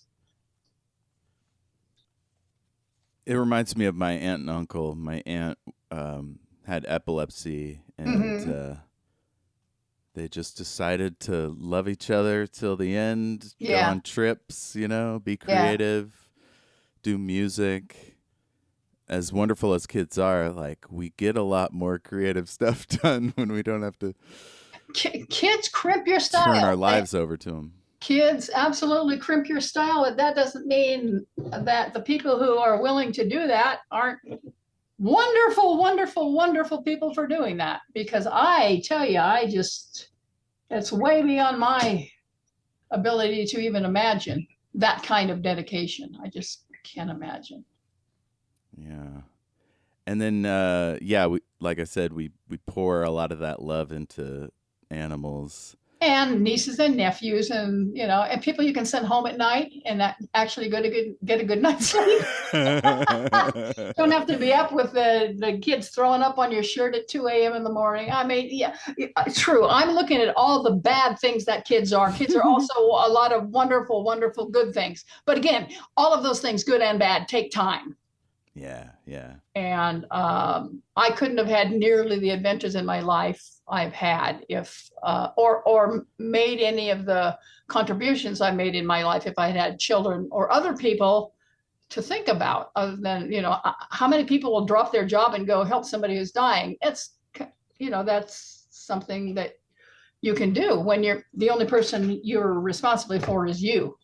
Right. Right. It's a lot. The minute you have a family, my mother said, there's no such thing as a 9-month pregnancy. She says, for the rest of your life, your heart beats in other people's bodies. You're always, always wondering, where are they? Are they okay? That's a good mom. That's a good mom. And she says, no, you're pregnant the rest of your life. Once you've given birth to someone, they are a part of you, and your heart is always in somebody else's body as well as your own. So that's amazing. That's wonderful. That is beautiful. Yeah. I think my dad's like that. Yeah. I love stories about good moms. Most of my stories are about mean moms. I have almost the opposite. My dad was kind of uh, he was a hard guy to love because he didn't love himself very much. Mm. he was an alcoholic, and he was, I called him a silverback gorilla. He was a pussycat inside, but he would shake the trees and scare people a lot. And we had a lot of Donnybrooks, but I knew he loved me. I knew he'd die for me. And that's one thing that's important is as long as you think your parents, even if you don't agree with them or get along with them, if you think they'd die for you, that's kind of cool, you know? And I knew both of my parents, as dysfunctional as things sometimes were, they would both have died for me, you know? They'd have to run out in the street to try to save me or whatever if I was doing something stupid. So I have that foundation of love that is really important so that you can love with the same degree of love without being too worried about it, you know, backfiring or going in the wrong direction. Yeah, folks who come up with emotionally negligent situations, it can be hard to learn that there are benevolent people out there, that it's the more you give, the more you get. You can get, you can really develop kind of abandonment issues if you don't have really nurturing parents. You feel like, and if my parent can, in quotes, abandon me either emotionally or physically or in some other way, why couldn't anybody else? Because if a parent can do that, why can't anybody else who comes into my life? And then you start building this little wall. Well, I have to take care of myself because somebody won't necessarily be there for me. So I have to be there for myself. And that can cause problems. Well, let's get back to Trek talk. Okay. This would be page 250, the last two paragraphs. Okay. Dad told you you're a hell of an actor. I never knew how good until I met you. I thought you'd be a real son of a bitch after seeing those Westerns you did. Then he added, nothing against Star Trek, but you could hardly get a word in with Shatner hogging all the time. Dee threw his head back and laughed at that, and then clarified for Dad, in the 4th and 5th years, we were supposed to get our due. Each of our characters was supposed to have episodes spotlighting them, but the 4th and 5th years never came to pass. Oh, this is a communion of sorts. This is one of my very favorite. I want to continue. Can I continue? This is when Please. My mom was dying of brain cancer. Okay, just before you go on, I just want to say there's 2 or 3 moments in the book where Shatner is mentioned, and I think it was nice to be sparing, but if one was to put more focus on that difference between the two of them, it's very stark. Well, you know, I've had a couple of, I don't want to say run-ins. I've had a couple of experiences with William Shatner, and neither of them were particularly memorable in the way Dee's were. Shall we put it that way? That's diplomatic. I went to one of William Shatner's celebrity horse show, charity horse show events, because Dee was going to be there. And that's in the book. You read about that. But there was this little girl, as the Star Trek gang was leaving the arena to go back home. I was walking with Dee, and he was walking near Shatner and Nimoy. And there was this little girl along the route who was just wiggling and holding out this poster for Shatner to sign the poster for her. And he looked at her and he just walked right on by her. And it pissed me off so bad that I took the little girl's paper and pen. I wouldn't normally do this for myself or for anybody else, but that little girl was so heartbroken. And I took it and I walked up to him and I said, this little girl wants your autograph. And he, scribbled on it and put it back. And I took it back to the little girl and I looked at Dee and he kind of winked at me, It was like, oh my God, I just don't understand. I don't understand. It's a bit of an odd, God. We try to be diplomatic and kind as best we can, but it's hard to imagine going to a convention where people are celebrating my work and then not Acknowledge thinking of them. it. Yeah, thinking of it in those terms. Like, this is Yes, a huge day for this little girl. absolutely. Absolutely. I don't understand. I just can't get there. Yeah. I I say that a lot, though, as an autistic person. Like, these normals out here, they're just wilding. Okay, I do want to finish. I do want to continue this little bit because this is one of the only the second time I think Mom and Dad got together with Dean Carolyn, and after Mom had received her terminal diagnosis for brain cancer. Okay, I was going to have you read almost this entire page, so I'm glad you said something. I'm going to, and here we go. They met the kiddies. The Kellys met the kiddies. As luck would have it, both of the little rascals had worn themselves out prior to the Kellys' arrival. So Ashley, the shy one, actually slept on Carolyn's lap while she stroked his long silky fur and cooed to him. He's the loveliest cat I have ever seen, she exclaimed. His photos are beautiful, but they don't do him justice. Dee and Carolyn mentioned how wonderful Mom looked. She said, well, thank you. Then she said, I miss my hair. Carolyn said, don't worry, it'll be back, better than ever, maybe even curly. That's when Mom began her personal contribution to the visit. I don't normally do this except around family. It's pretty frightening to the uninitiated, but I feel comfortable with you. Let me show you how my hair is coming in. Then you'll know why I wear this turban. Slowly, painfully slowly, I thought, she pulled the turban from the top of her head, revealing the multiple colors of her hair and the remaining bare patches. I knew how much courage that took. I held my breath, knowing it might be a difficult moment for the Kellys, as sensitive as they were. Dee stood up at that moment and adopted a McCoy-like stance and authority, but he was still genuinely and authentically Dee. It wasn't false. Then he walked over to where she was sitting and said, yes, let's get a good look at you. It's time for your physical. Mom stood up. He embraced her and held her for a long moment. Then he gently pushed her out to arm's length, gave her the once over head to toe, and proclaimed, you are a beautiful woman, Dorothea, and you're going to be just fine. I never loved DeForest Kelley more than I did at that moment. Mom melted, hugged him again, and responded gratefully, I know I'm going to be fine. I wish all of you people would stop worrying about me. Then she joked, I'm going to outlive all of you. Mom left the turban off a lot more often after that visit. DeForest Kelley had told her she was beautiful and that she was going to be fine. And that was the only prognosis she was prepared to believe. There you go. That's DeForest Kelley in a nutshell. He always found the exact center of whatever the need was and fulfilled it to the best of his ability. It's just gorgeous. So this next quote I was going to have you read is in the section Mom Passes Away. And what page is that?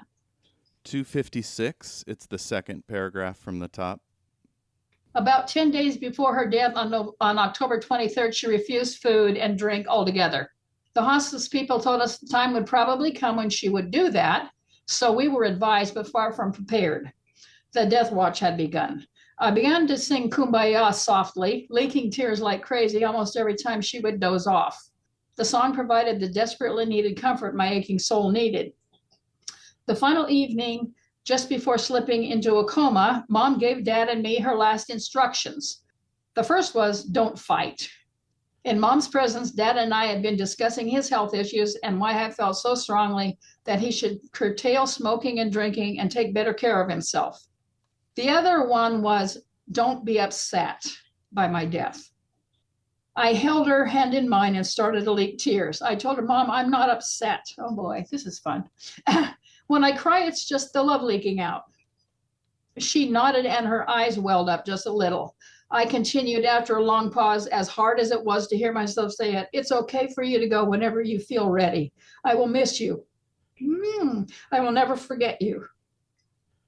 I love you, my mommy. Within 2 days, surrounded by her loving family, Dorothea Hope Smith passed away into the living arms with delight on her face and in her eyes. I smiled. She has one foot in heaven already, and is she ever okay with it? A large part of my mother's legacy is that she never complained, and the only anguish or angst she ever caused is when she left us. A few days later, I received a letter from Dee, which I will always treasure.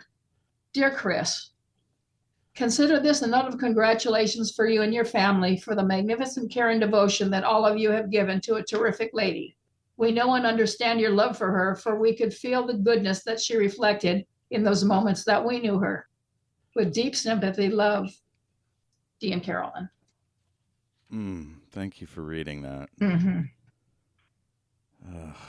That's powerful stuff. And that line you use, the love leaking out, that comes up a couple times. Yeah. That's a really beautiful way to say it. I think I wrote something like it's something about it's a visible sign of the goddess's love. It was a fantasy book I was writing. Yeah. It's a gift, and if we don't do it, we just rack ourselves. One of my problems after Dee passed away, I could do some crying beforehand, but then afterwards, I had to be strong, I felt, for Carolyn. And when Mom died, I had to be strong for Dad. I didn't cry at any of those deaths for a number of months. In fact, I didn't really cry full blown, let it all out until September 11th, 2001 happened, and the Twin Towers came down. Because it was like, okay, now I don't have anybody to be strong for. I can cry for everything I have lost over these years, and it's really important that you not try to be strong for everybody else, that you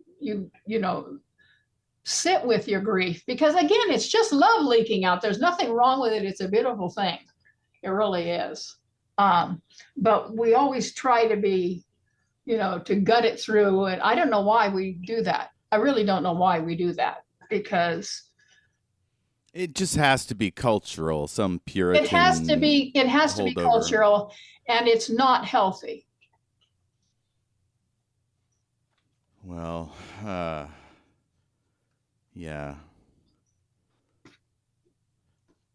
Sorry, I'm musing about. This section, obviously, death is a big part of it. So yeah. Most of this book, guys, is a laugh riot. Please don't get put away by the sad stuff. It's just that life is what it is. It's good, it's bad, it's funny, it's sad, it's all of these things. And if you feel it all, then I did my job. Okay? If you feel it all, I did my job. All I wanted to do is bring you along on this journey that I had with them. And among the happiest reviews I got was, I feel now like I know the Kelleys. I always wondered what they were like, and now I feel like I have known them. And that's exactly what I wanted. So I think Dee is in the hospital at this point. I went back into the hospital to sit with Dee for another 2 hours. He told me a story in harrowing detail about how he had almost checked out at one point. The room went all white, and it was just like a scene out of ER.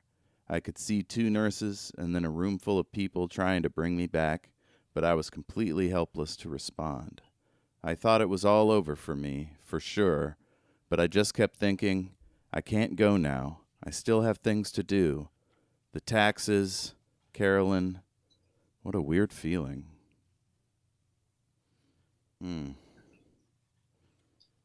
I feel like I have too many quotes. We're coming up on 2 hours. Do you have to wrap at a specific time? I'm with you for as long as you want. All right. Settle in, listener. Did you want to say anything about that section? No, except that when he said that, he lived another, let me think about this, about another 3 months. And I ended up doing all those things he had said he didn't get time to get done. I went and got his taxes done. I went and got, Carolyn's final, set up done, so that when he went, it was like, okay, my list for what I must do is done now. Because he was in the hospital the whole time. He came home for very, very brief moments, an hour or two at a time. I would bring him home after one of his strangely enough, when you're in the hospital, you still go out for doctor appointments if you have other kind of doctor appointments. So I take him out of the hospital and drive him to a doctor appointment, and then say, I want to go home for a while, take him home for a while and let him, look out, on his backyard and stuff like that. So yeah, I basically did his to-do list for him during the last 3 months so that he could feel like he was caught up. I love a story of a patient that's like super gracious and like kind to everybody. My dad's like that at the moment. There's a section here I think is more a sign of his comedy. D was an ideal patient and a great storyteller. He recounted times he and Carolyn had parakeets and what naughty things they had said. A friend of ours had taught one of them to say, "Fuck Hollywood," while we were in New York. This little bit of information made its way into one of the Hollywood gossip columns. I said, "I'll bet that made your return to Hollywood problematic." He said, "It sure did," and scowled.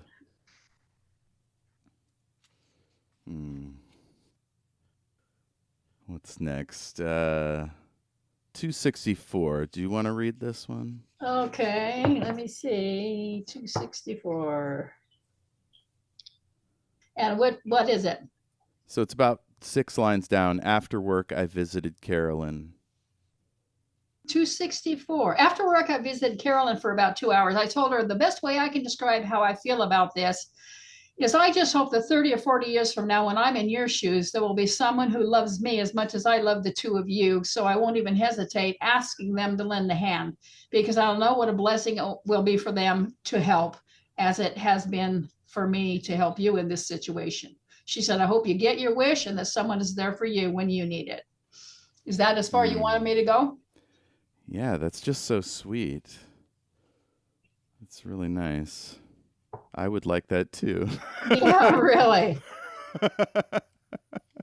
Maybe in Costa Rica you'll when you go like that, you know what, down in Costa Rica, I have a feeling I'll probably get even more diligent care than I would here with the medical system the way it is here, because it's all such a business now.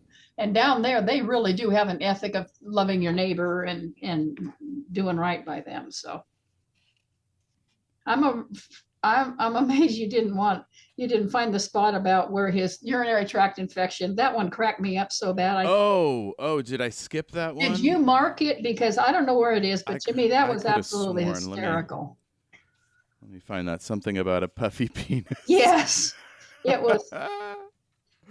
Well, I can tell it even though we can't find it. Sure, yeah, please.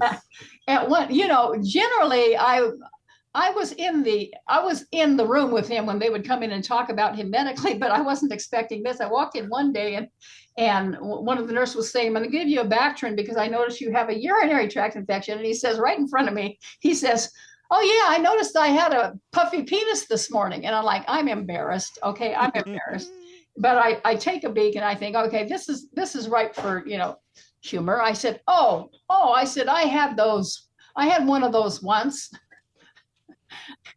A urinary tract infection, not a puffy penis. And he says, I tell you, in this town, nothing would surprise me. I love it.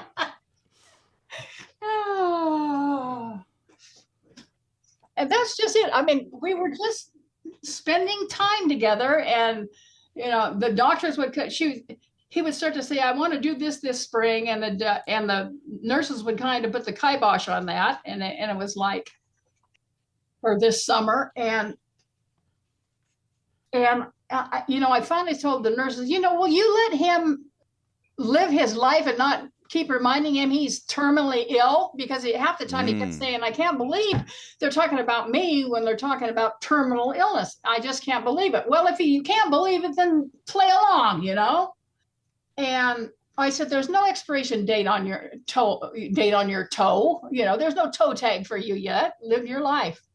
And the nurse said, don't give him false hope. I said, that is not false hope. All of his affairs are tied up. There's nothing he needs to do. Let him be alive as long as he's alive, just stop reminding him that your time is short, because he didn't want to. There were times he was well aware it was short, but one time when Mom was ill, I was saying, I asked her something like, are you afraid to die? She said, no, I'm no more afraid to die now than I was 30 years ago. It's going to happen, and she says, can't we talk about something else? And I'm like, there you go. Let's talk about something else. Let's talk about all these other wonderful things that are happening, but there were times when you wanted to talk about it, and then you sit with them and you talk with them about it, and you both cry if you need to. But those were rare. Those were so rare. Most of the stuff was, I want to go to the convention. Of course, you'll have to take me, and you'll have to take me in the men's room in the wheelchair, but I really want to go. If I'm able to go, I want to go to the, fantastic convention. I said, whatever you want to do, we'll do, whatever you're capable of doing, we'll do, because he was still living. Yeah. I did want to touch on, I don't know if you want to talk about it, but the same section, you found him nauseated or nauseous in his bed, and there was nobody on the floor, it seemed like. They were all at an emergency or something. Yeah. You may have saved his life there. I may have, yeah. I don't know where that is, but yeah, that was early on at the other hospital before he got transferred out. Yeah, it's unfortunate that we have this sort of worry that we have to look after our loved ones' nursing staff or doctors. If you're not a good advocate when somebody you love is in the hospital, that's not good. You have to really let people know that they're being monitored in many cases. Yeah. Because we were talking about a hospital that is set up specifically for people in the motion picture industry, and they still needed an advocate. So that and it's not the nurses' fault. The nurses are running their tails off trying to help everybody, who needs help all the time. It's just that usually they're understaffed, and if you can be there an awful lot of the time with them, you can tell if they really need help now, and you can go get somebody and divert them.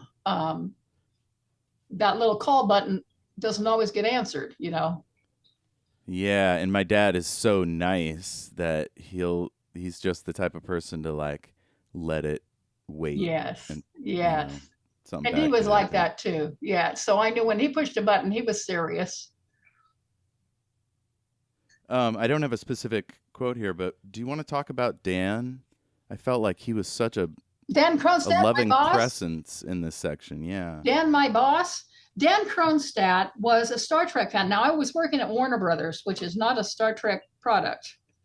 But when he found out what I had to tell him, I had to tell him this was happening and give him the option to fire me or, but I said, these are like my parents. I have to take care of them.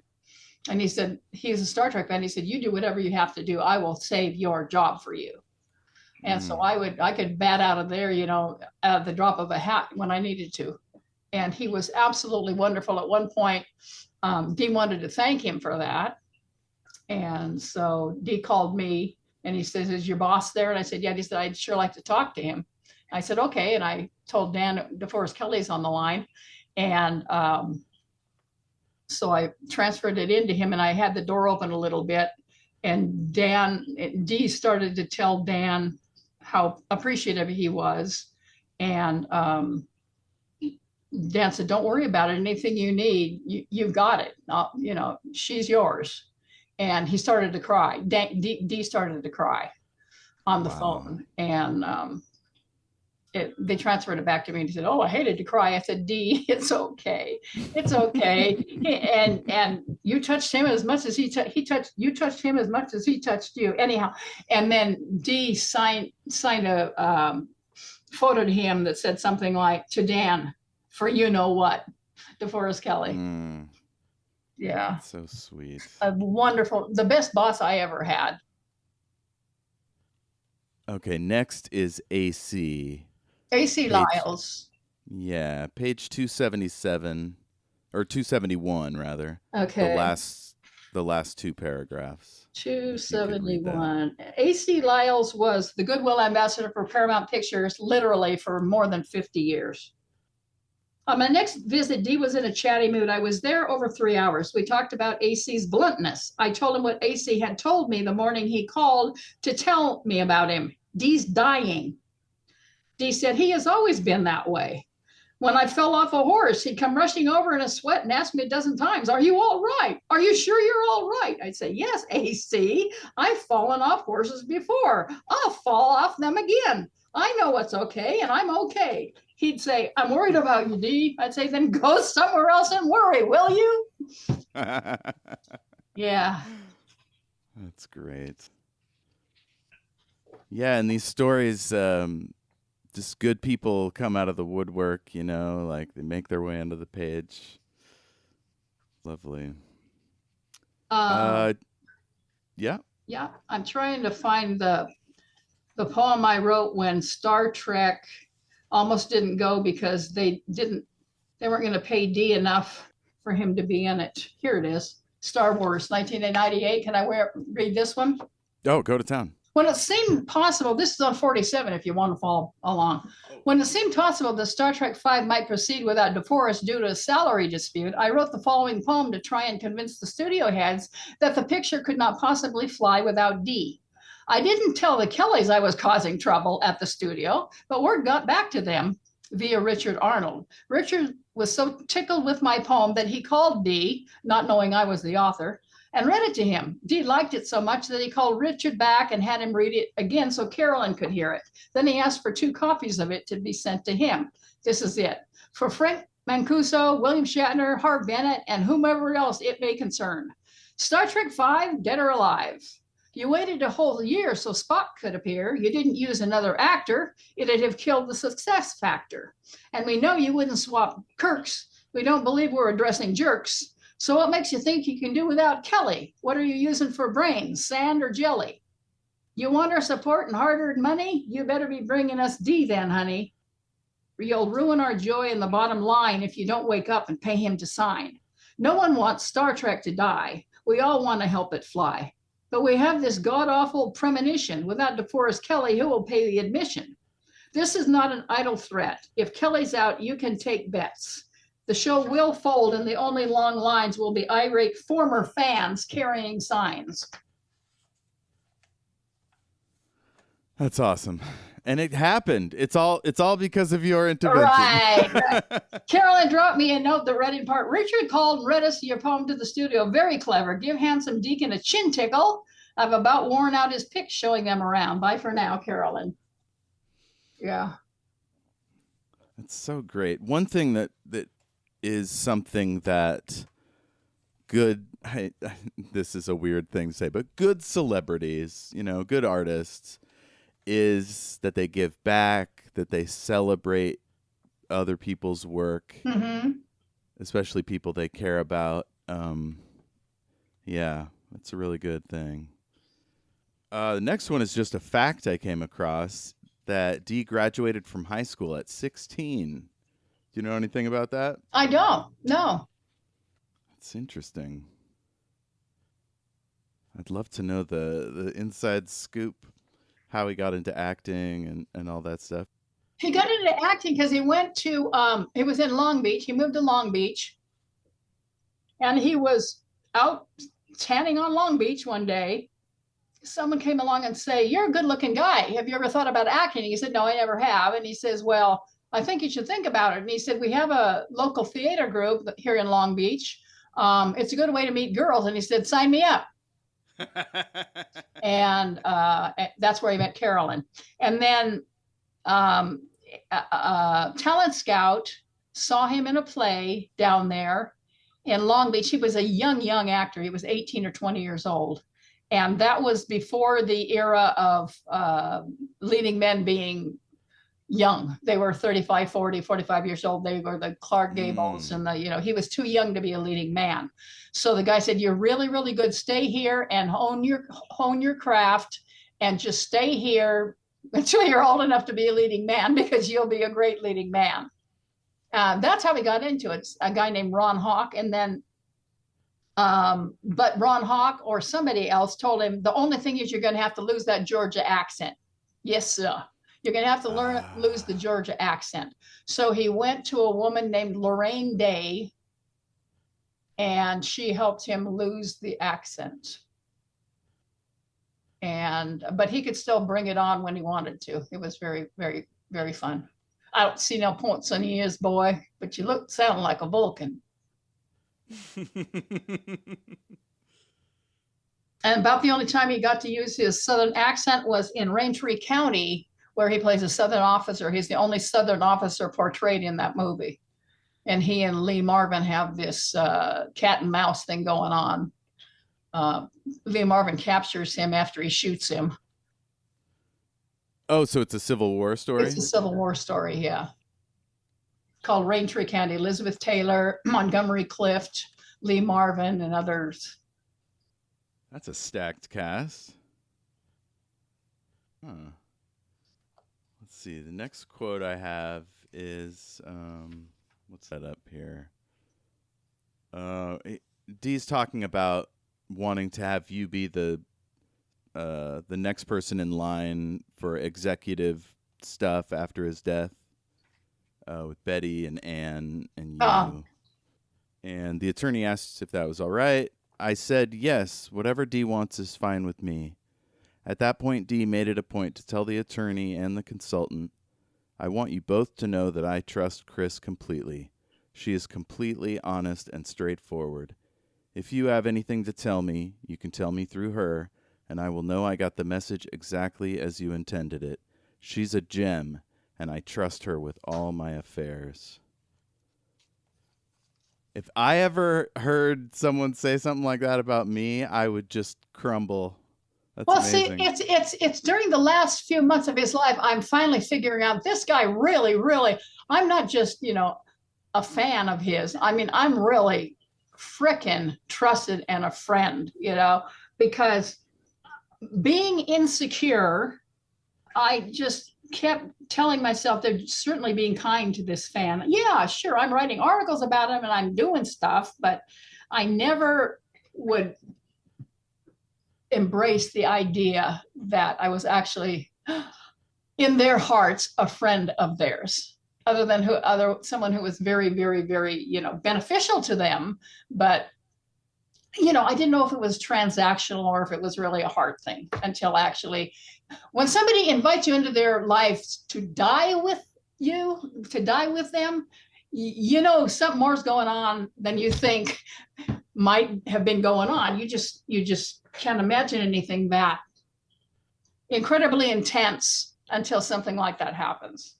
And at one point, Terry, who wrote Dee's biography, said to me in a restaurant, of all places to tell me anything like this, she said, do you realize you were the daughter they never had? And I started to cry. And I said, don't say that. And she said, why not? And I said, because if that's true, I didn't do enough. And she said, you did absolutely everything they ever asked of you, didn't you? And I said, well, yeah, but that wasn't enough. She says, Kris, they wouldn't have allowed anything more, and it was like, and over time, then I look back on it after I went through the journals and I connected the dots and cars and trips and stuff. And I'm going, holy cow. Holy cow. It was real. It was real. It was real. It wasn't I had been pushing it away. I had not been embracing the reality of it. I had been thinking, no, this is just too good to be true, too good to be true, too good to be true. And it was true, so had they not invited me, I think, in to help them at the end of their lives, I'm not sure I never would have accepted that reality. I don't think I would have, because it would have just been, no, that doesn't make sense to me. But it does now, because they said, I trust you enough to die with me,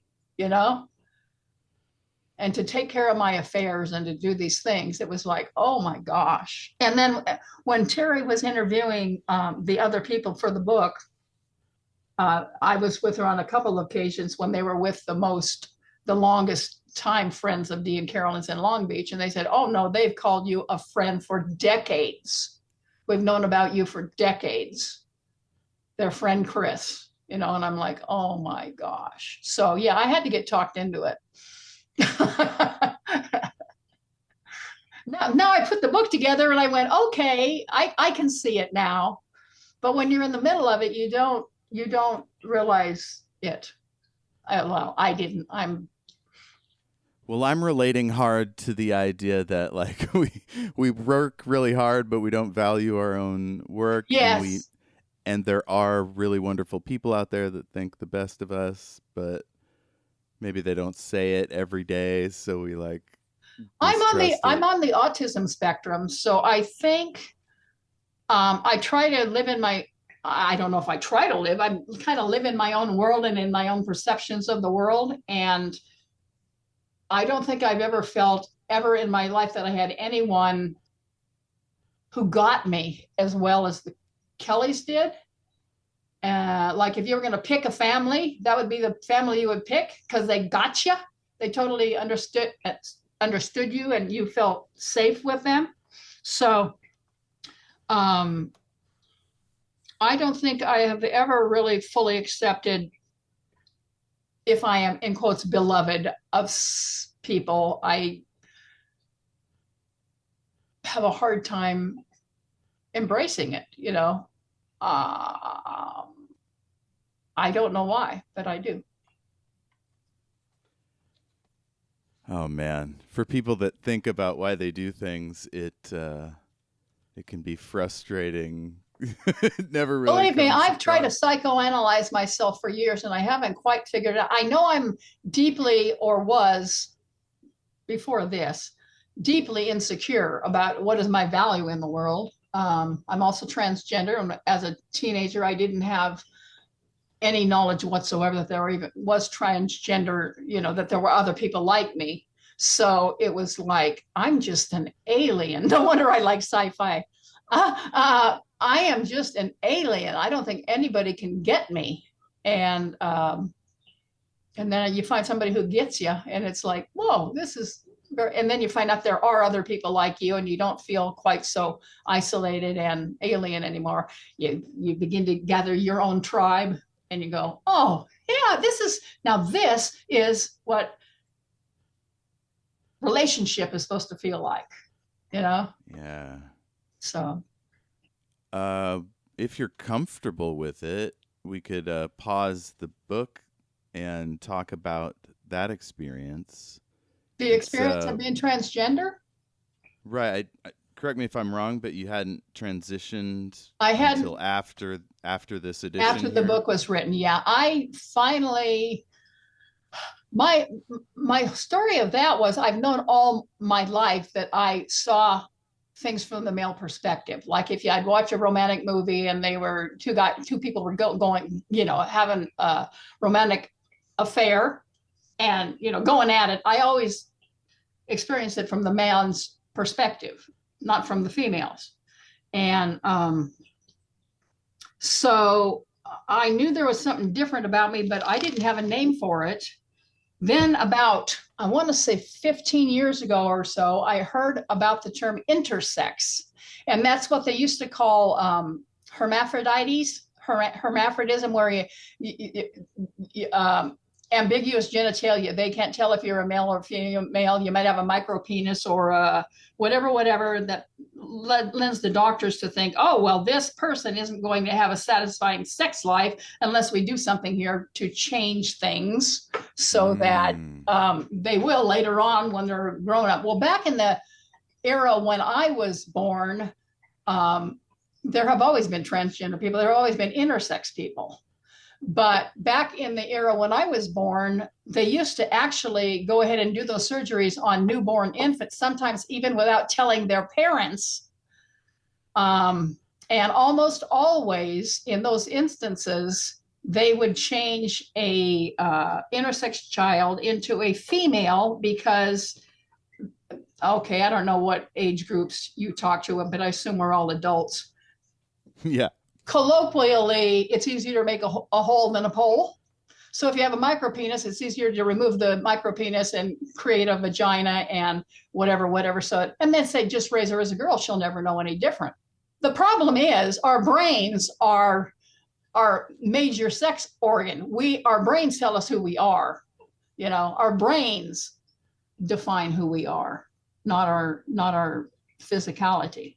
So I began to wonder, was I born intersex and altered to female? Because I've always felt like a little boy and a teenage boy and a grown-up boy. And so I called the Intersex Society of America, and I said, is there any way to test me to find out if I was born intersex? And he said, there is, but it costs tens of thousands of dollars. And I went, oh, lovely. What? Yeah, it costs a lot of money. So I said, okay. And he said, why do you want to know? Are you suicidal? I said, no, I'm not suicidal. I just, it would answer a lot of questions for me. Why do I feel like a boy? And he said, Kris, you don't need to know why you feel like a boy. That is your lived experience. You are a boy, and that kind of relaxed me a little bit. I thought, well, shit, yeah, I don't need somebody else to tell me who I am, So then I thought maybe I was born intersex. Mom and dad were already gone. They may not have ever even known if I was switched because the doctors didn't always tell you. And so then not that much long later, I thought, well, if I'm not intersex, I heard the term transgender. And I looked that up and did studies on that. And I'm now convinced I was either born intersex and, changed to binary, or I'm transgender. I was born with female genitalia, but my brain is telling me I am a male. And one of the people who has known me since I was 3 years old, she said, Kris, I have known all my life there was something different about you, and I could never put my finger on it. And then she said, you know what?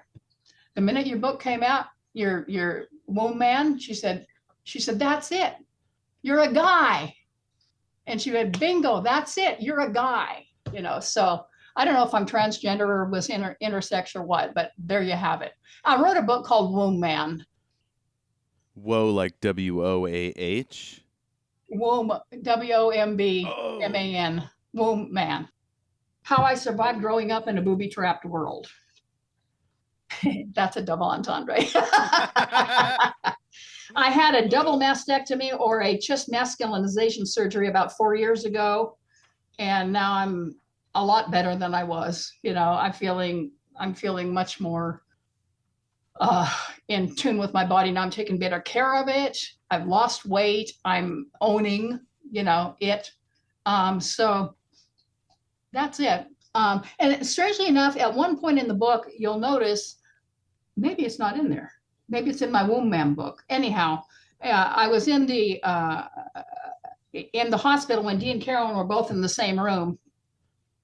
And Carolyn says to me out of the blue, you don't act very much like a girl. And Dee, probably being embarrassed because she was so out there with any questions she had. She said, yeah, but you don't act like a dyke either. Oh, no. And I said, no, I think I'm pretty androgynous. And he said, that's it exactly. You are androgynous. But then I thought, but if they knew, and this was before I knew the term transgender too. I mean, we're talking a while ago here. Whenever I wore a heavy coat over my chest, as a young adult, people often called me sir until I opened my mouth. And then, oh, I'm sorry, you're her, So anyhow, I'm pretty androgynous, but I think I think my brain is male. That's all I can say. Okay. Well, the Womb Man book explains it better than that, I'm sure. I'm a better writer than I am a talker. Yeah. Has anything changed for you since embracing the male gender, getting your surgery? The very neat thing about it is those who really accept and endorse the fact that I know who I am, and call me he and him, the first time it happened, it made me cry. I was so relieved and I felt so seen. And then, but my sister still, I'm her sister, and I don't want people turning themselves into a pretzel. It's really, really hard. I do it to myself sometimes. I consider my nurturing side, because I was raised female, I consider my nurturing side, and this is wrong. There are wonderful male nurturers. I consider my nurturing side, but the men in my life weren't nurturing other than D. Female. I call myself a mom cat or a mom goat. So that's just cultural. That's not really who it's just that my nurturing side feels more probably like the only feminine thing about me, in quotes, feminine. Wow. And that isn't gender based. There are wonderful, wonderful, males who are wonderful, Yeah. And nurturing caregivers. And good caregivers. Yeah. That's just cultural. Oh, yeah. What are people saying these days? Gender is a construct. Gender, most other countries, the Native Americans, some of the tribes have the term two-spirit. I feel if I was Native American, I guess I would call myself two-spirit, because although I am by nature male, I am by nurture female. And so I feel I have no prejudices against men or women, because I can get in both people's brains and skulls and understand why male and females are different in their brain, not just not just physically, but in their brain, structurally. And have you networked with trans groups, whether advocacy or just hanging out? Yeah, there's Gender Justice League, and there's Rainbow Center here in Tacoma. There's all kinds of groups that are very affirming and supportive. And I would talk to any groups who. Oh, and the other neat thing about Womb Man is that in order to get the chest masculinization surgery, I had to get a counselor to confirm that I had gender dysphoria. So I sent this counselor a copy of my book. She said, "Jeepers, I don't even need to do much counseling with you. I can tell by your book you are transgendered, basically based on your story. But you do have to get approval that from a doctor and from a counselor that you have gender dysphoria in order to get chest masculinization surgery." So anyhow, I wrote the book, and both of them, the doctor and the counselor, are both using the book to help educate people who are getting thrown for a loop when one of their loved ones comes to them and says, "I'm transgender," and it throws everybody for a loop, usually for a moment. And they say, I send them your book, and it helps them understand so that it isn't such an alien concept. That's fantastic. The family members, yeah. So that's probably one of my proudest books, is because I'm helping other families. And it's really funny, because right after that came out, it was amazing how many of my friends who I have as friends have said, "I'm transgender too," but they never felt comfortable telling me. Or people I have edited books for came and said, "Oh my God, my daughter just came to me and told me she's my son. What do I do?" Wow. And I sent her the book, and I said, "You just love them. You just love them. They know who they are. Take them to a counselor, let them get, officially diagnosed. If they want a new name, give them a new name. Just support them. They know who they are." That's great advice. Yeah. That's lovely. There's nothing scary about being transgender. Everybody say, "Oh my God, I'm losing my daughter." You're not. You might lose your daughter if you don't acknowledge that you have a son. 40% or more of transgender children have considered suicide because their parents don't acknowledge and endorse and embrace the fact that, "Hey, you don't believe who I am? My God, that would be a horrible burden." So many become runaways. preyed upon. Up to 40% of people living on the streets are LGBTQIA plus, and you know what? More than 40% of LGBTQIA plus are neurodivergent. Wow. Yeah. Anything else you want to say about that subject? Not particularly, unless somebody has a question. I wouldn't know really what to say other than love people where they are. And read Womb Man. Usually most of they talk about worrying about, the wrong sex in the bathroom. People go in the bathroom to eliminate.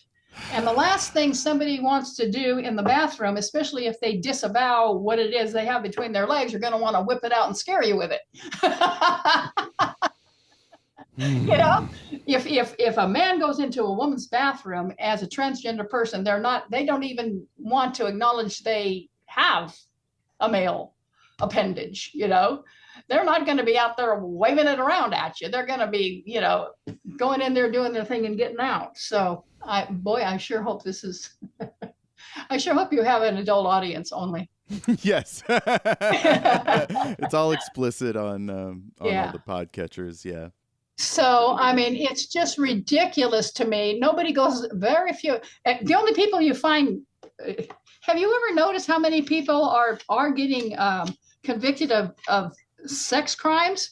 Preachers and pastors and priests and Republican congressmen. And how many of them are, how many transgender people or LGBTQIA people do you hear getting arrested for hurting anybody else? You just don't hear about it.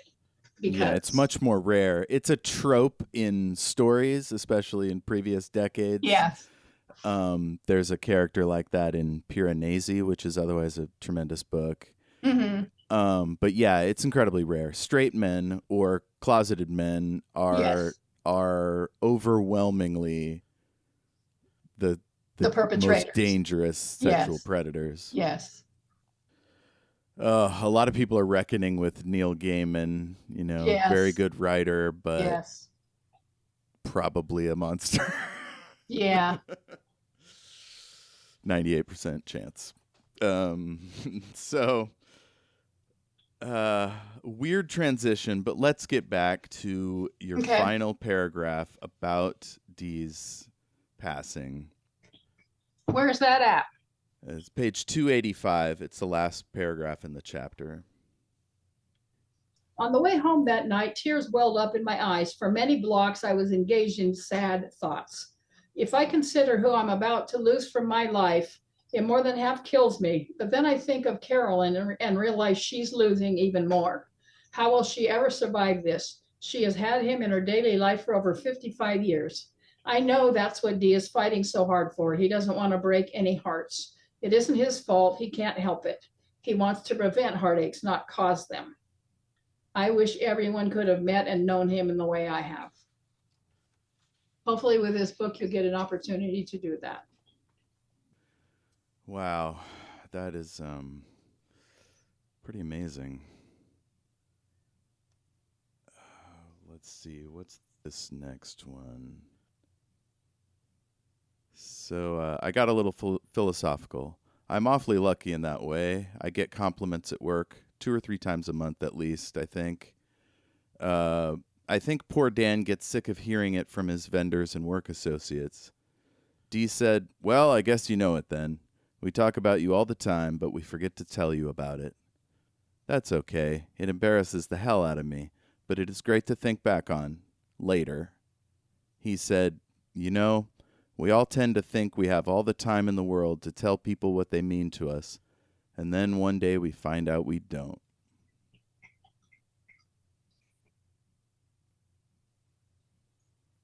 There's a funny bit at the end of that section about he and Christopher Plummer called each other Bert and Kirk. Yes. Yeah, there's still a lot of funny stuff toward the end. Heck yeah. Oh, here's the urinary tract infection. Yeah. But what was funny about it is after the thing you said, The nurse said, well, swallow the pill and I'll leave you two alone with your urinary tract infection and your puffed penis. Yeah. Dee looked at the pill and said to me, good Lord, look at the size of this thing, will you? I thought that was a funny line to come after that. Dick jokes. This is where you tell him how lucky you were. Page 299. Then he asked me, maybe we should start a little.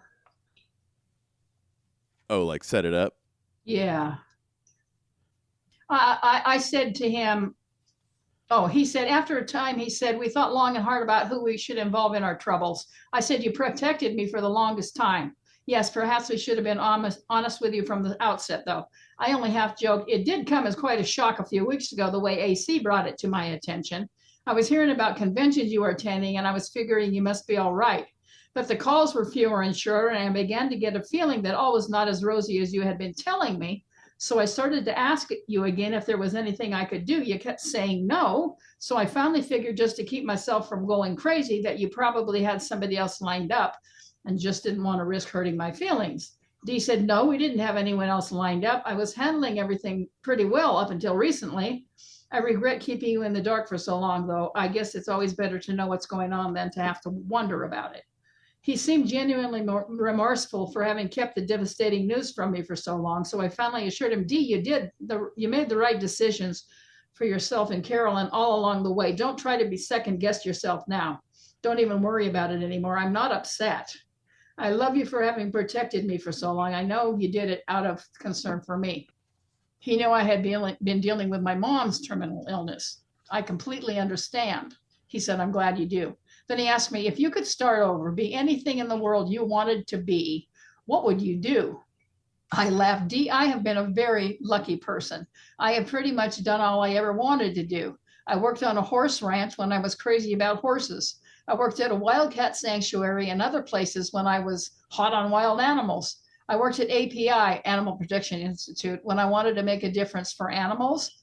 I came down here and got into the entertainment industry because I wanted to. There really isn't anything I haven't done that wasn't a real passion of mine.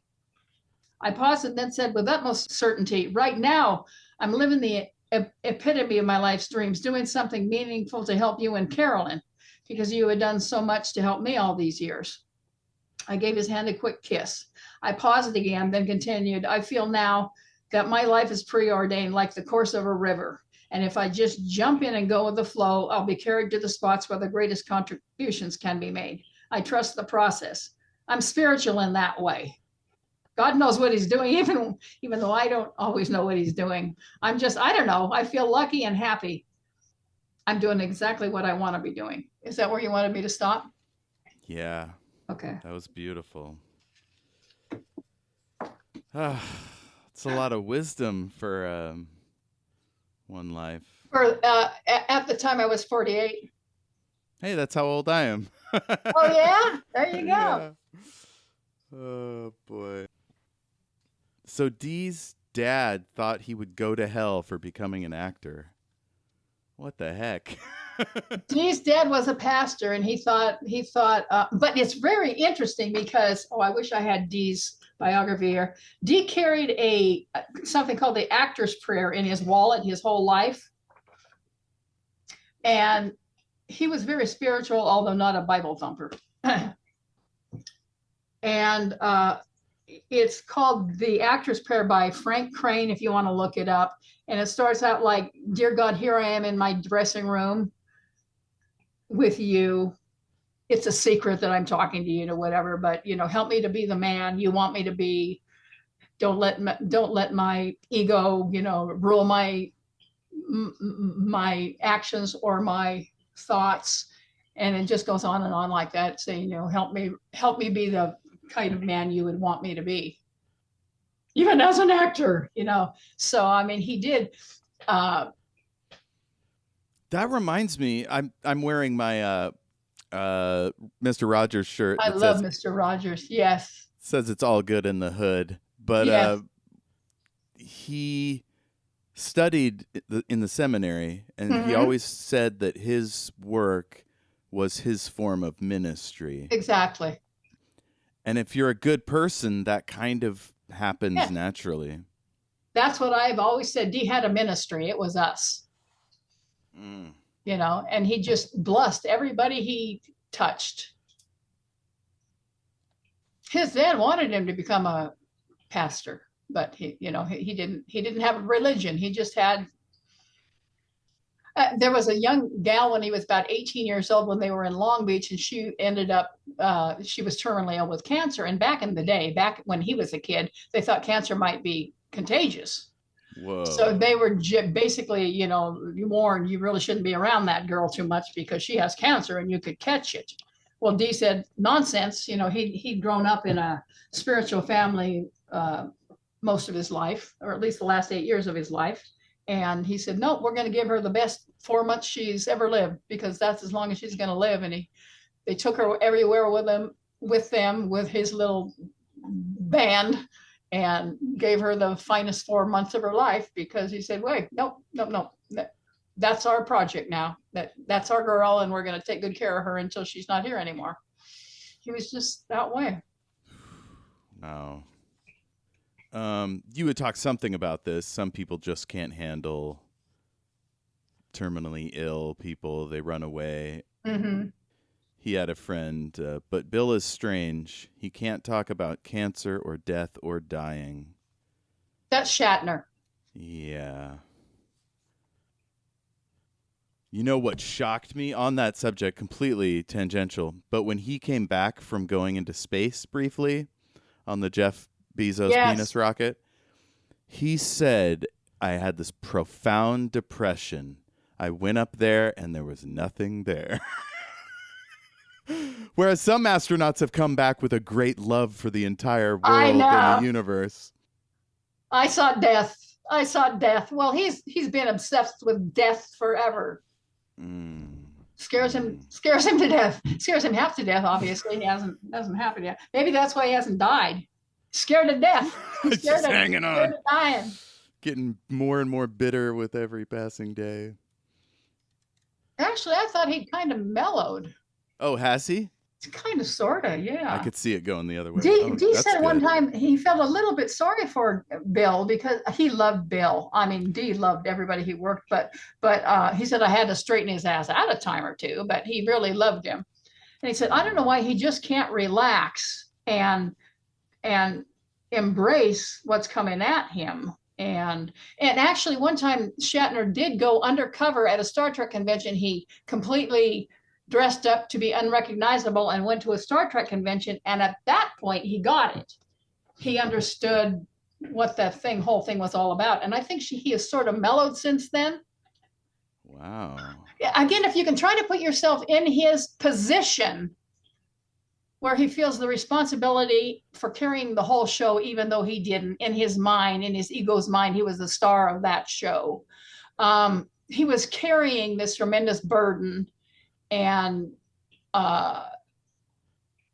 like Kirk Douglas and Burt Reynolds, he wanted more lines than everybody else, and this, that, and the other thing. And he was kind of in that way, stingy, I guess, in a way. But I think he's an insecure man. I think most people who behave that way are kind of insecure, afraid this is too good to be true, and it's all about to be torn away. And if they ever find out what I'm really like, they won't like me anymore. The good news for William Shatner is people are going to love him anyway. Yeah, exactly. You know what? I mean, a lot of people love him anyway. And if he could just embrace that, we don't have to be loved by everybody. We only, we have a tribe that will love us. Nobody else will, and that's okay. But Shatner has a tribe that loves him ferociously, dearly, and always will. I mean, he could do horrible things, and he doesn't do horrible things, and they would still love him. Some of his views are a bit outdated, but yeah, but again, he's 90 odd years old. I mean, do I love 100% of absolutely everything about every person I love? No. Yeah, exactly. And it doesn't matter. It's like love is almost its own thing, independent of, it is what it is. And if he could just embrace the fact that he is dearly, dearly loved, he would relax. And insecure people can't do that. Wow. We've talked some about Bill. Did Dee ever talk about his other co-stars, Leonard, Nichelle? I talked to him, so as you notice in the book, I talked to him so little about his job because most of us don't like talking about our work. Right? I get up work and say, gee, what did you do at work today? I never did. I never was that person who was like probing him all the time. Anything he wanted to bring up, I was happy to listen to. Usually what he would bring up is his cowboy days, though. He was a real, he had so many great stories from his cowboy days. I do know he dearly loved all of his castmates. He absolutely loved them. Can I say anything specifically about it, other than that thing about Chandler? He felt sorry for him that he couldn't just embrace what he has. Because that's an insecurity thing. That's not it isn't that Shatner doesn't have it. It's just that he doesn't realize he has it. Embrace it, take it. Just like I was pushing the Kelley family thing away. He's pushing the love away. He's not embracing it.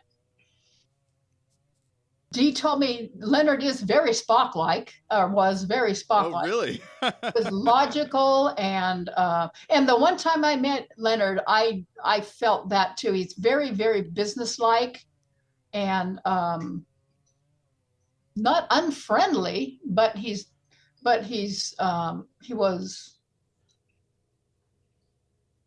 more aloof. Of course, after Dee, everybody is more aloof. Right? I can't. He's down to earth. Yeah. Now George Takei is a hoot. George Takei is an absolute hoot. I mean, he's just a darling guy to be around. Walter Koenig is so darn intelligent that unless you're super, super intelligent like he is, he's a challenge to be around. I mean, he's really incredibly intelligent, and he must find it hard to be in the same world with so many, 100 IQ people. I had dinner with Nichelle Nichols a time or two when Dee was sick. We went to lunch together, and she was an absolute darling. He just loved all of his castmates. That's wonderful.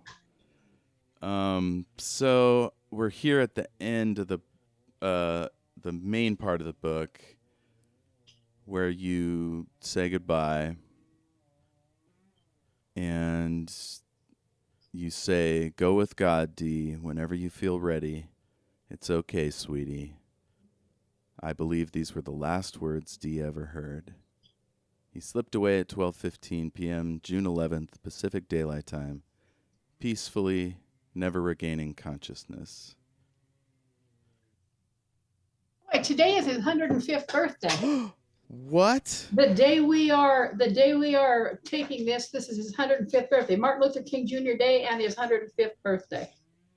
So where do you want me to be? What beige and doing what? 339. So ...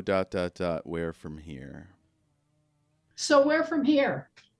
Those of you who love Dee can extend yourselves to others, Dee fashion, if it's within your personality and character to reach out and touch others in ways that heal. If that path doesn't resonate with you, surely it's enough just to remember the physician's oath. Do no harm. That's a great ending. There's a couple things from the last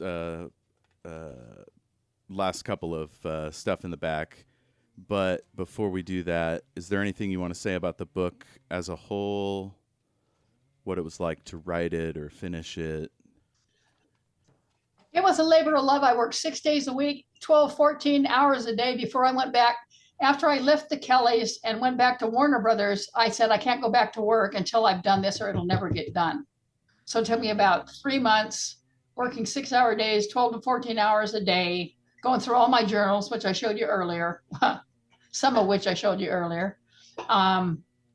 And strangely enough, after this book came out, I had so many people a lot of his fans are like 20 years and slightly younger now, and they never knew D during his lifetime.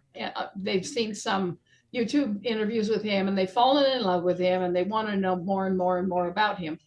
Those who have read this book end up saying, oh my gosh, I want to know every interaction you ever had with him. Obviously, this isn't the whole story.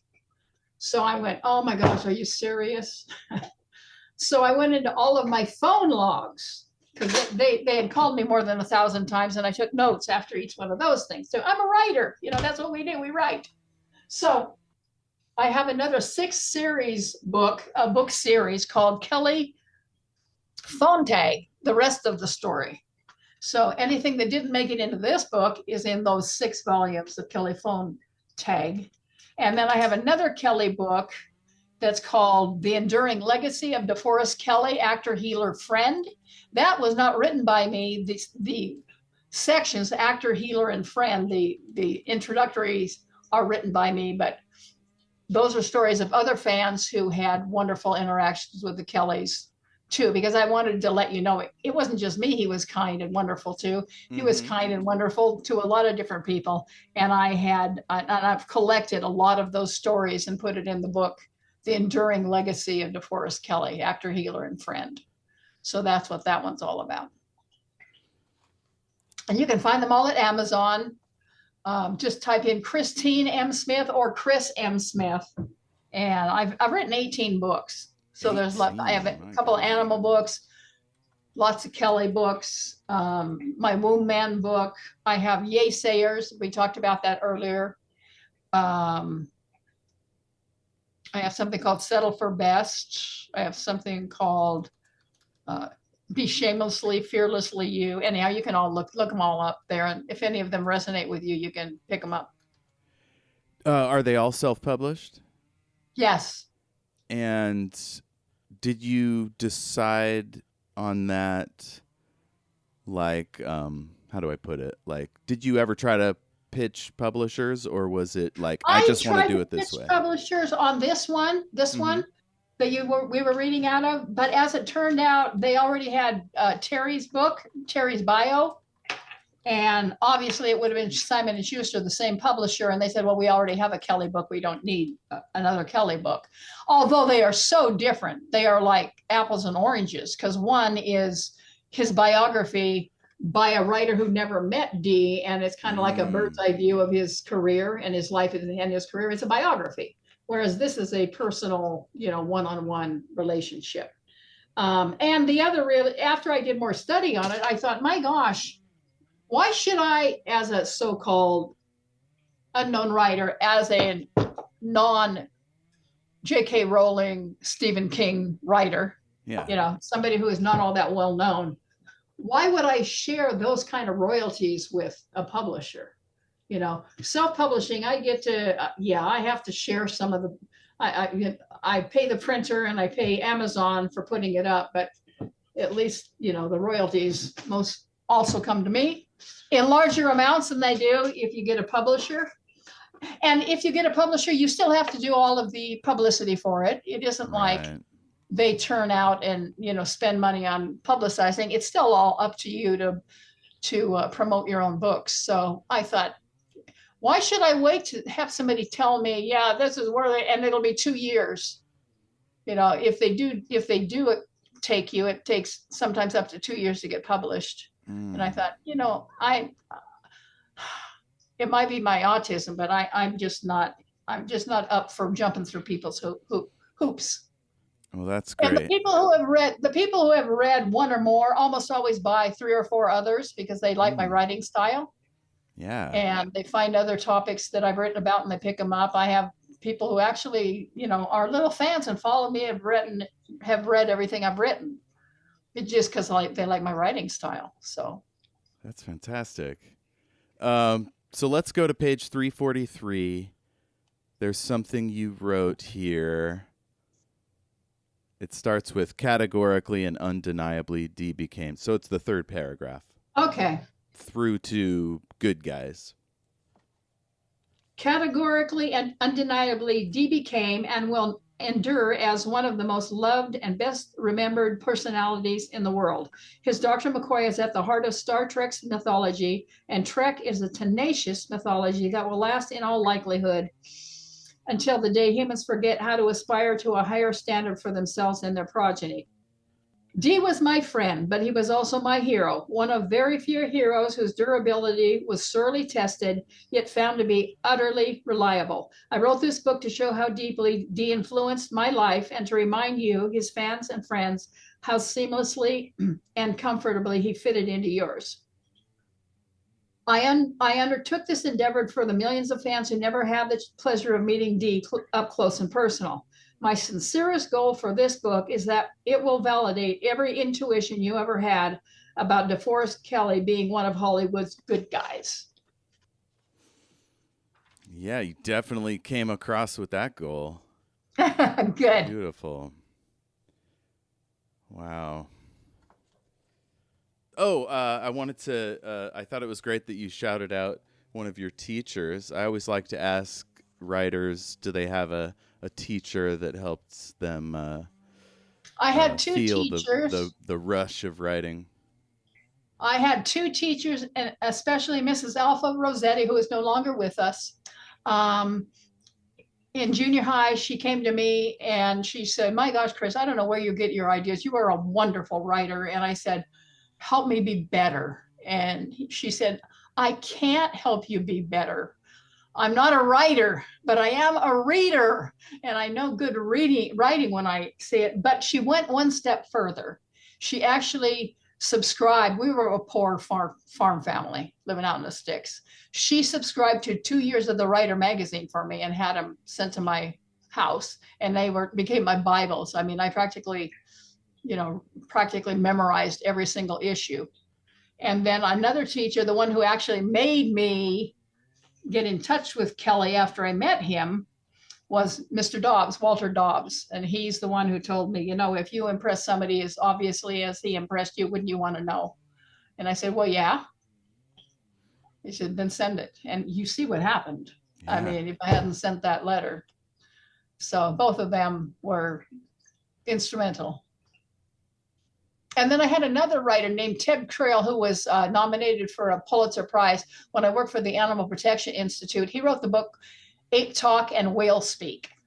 No longer in circulation, but it's available, as a used book. And he told me, "You're a hell of a writer. You get out there and turn the world upside down, will you? Don't just write stories about animal, challenges and crises. Get out there and write something."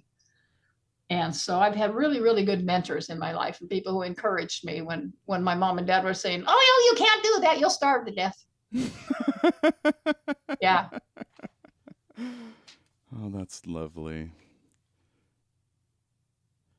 Costa Rica. Yes. What's taking you down there, and what are you going to do when you're there? Being the healthy little devil I am, I think I'm going to live to 93, and I don't have enough money to take me to 93 living in the United States. So I have been looking for other places for like 10 or 12 years. I subscribed to International Living Magazine, and Costa Rica has always been my top choice because I'm an animal nut, and like 75% of the entire country is national forest. Wow. And they're practically off the grid as far as eco-friendly. And I'm like, yeah, if I can afford to go there. And then I found out you can live there for $1,000 a month. I mean, you'd have to be frugal. Yeah. For $1,000 a month. And I'm thinking, why? Good Lord, if I can live there for $1,000 a month, I can make money down there. I don't mean make money. I mean my Social Security, my little pension, I'll be putting money away instead of taking it out every month. So I figure I could live, I can live to 93 at least down there. And up here, it's so freaking expensive to live that I would run out of money before I ran out of life probably. So Costa Rica it is in September. Yeah, my dad's facing a thing where what he did with his parents, where he's going to have to liquidate all his assets before he can get to a good nursing home or whatever. Yeah. Does he need to be in a nursing home? I want to talk to you about this after we go on. Sure. Yeah. Let's recap or wrap. I mean, okay. That's it for this edition of chat with Kris. Kris, do you have any recommendations, things you love to listen to or read or watch that you think right now everybody must go and take a look? I don't know if you're local, the Lakewood Playhouse, you cannot beat the Lakewood Playhouse for the things they put on. They are just incredibly wonderful. But for people who are more far afield, at this moment, I read so much all the time. I would be, my mind is brimming with ideas, but I wouldn't know what to point you to in particular. And right now, politically, I'm listening to Robert Reich and Inequality Media and stuff like that. So politically, and Heather Cox-Richardson, the historian, they're giving me a little bit of hope for our future. Yeah, I mean, that's good. That's yeah, 3 things for folks to investigate. I've had friends act at the Lakewood Playhouse. It's a really great little venue. I love it. I saw The Diary of Anne Frank there once. Yes. Just moved the hell out of me. Yep. And they did one for the Helen Keller store that was fabulous. The Miracle Worker. Yeah. You can't beat their musicals. They did Fiddler on the Roof there. Yeah. Lakewood Playhouse, they're very professional. Kick ass. And I've done a lot of these recently, so my recommendations are running thin. So I will say, if you're anywhere near the Tacoma area, visit King's Books, where I found your book. They have so many titles, so many different sections. There's a great little comic shop next door. It's in the Stadium District. So, yeah, check that out. And we might do Trek. Sorry, we what? Might do a little. You said we might do a little get together. Yes. At some point. Yeah. Let's put on an event. Yeah, that sounds great. We'll put your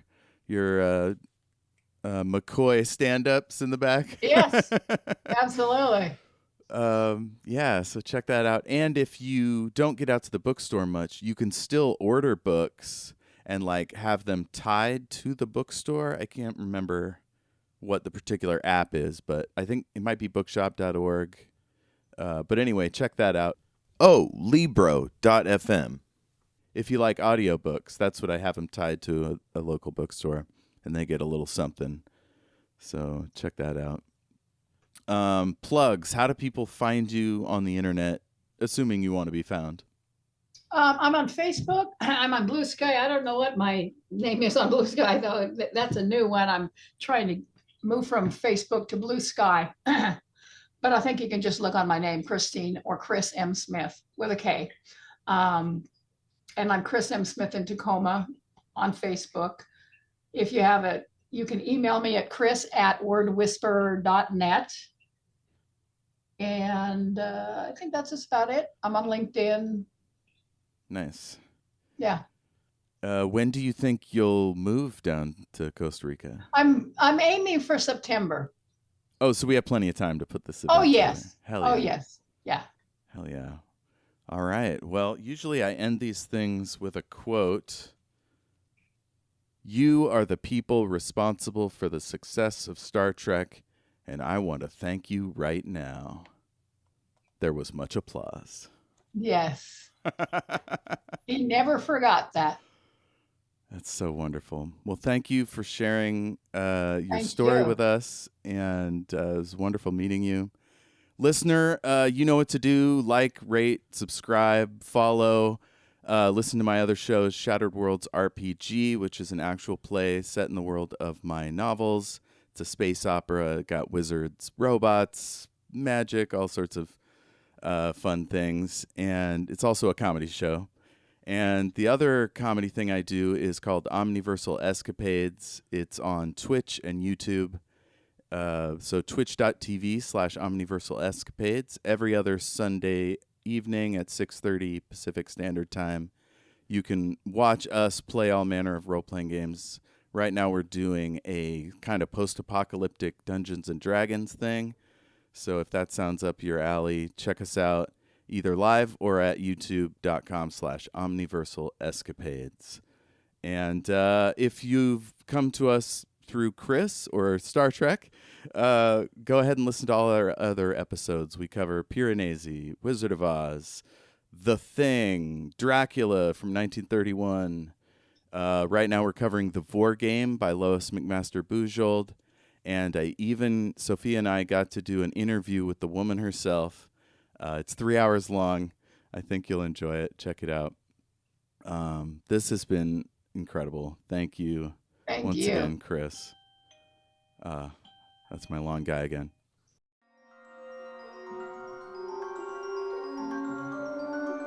A huge thanks to James Lark of jameslark.co.uk for providing our wonderful theme song. Thank you, James.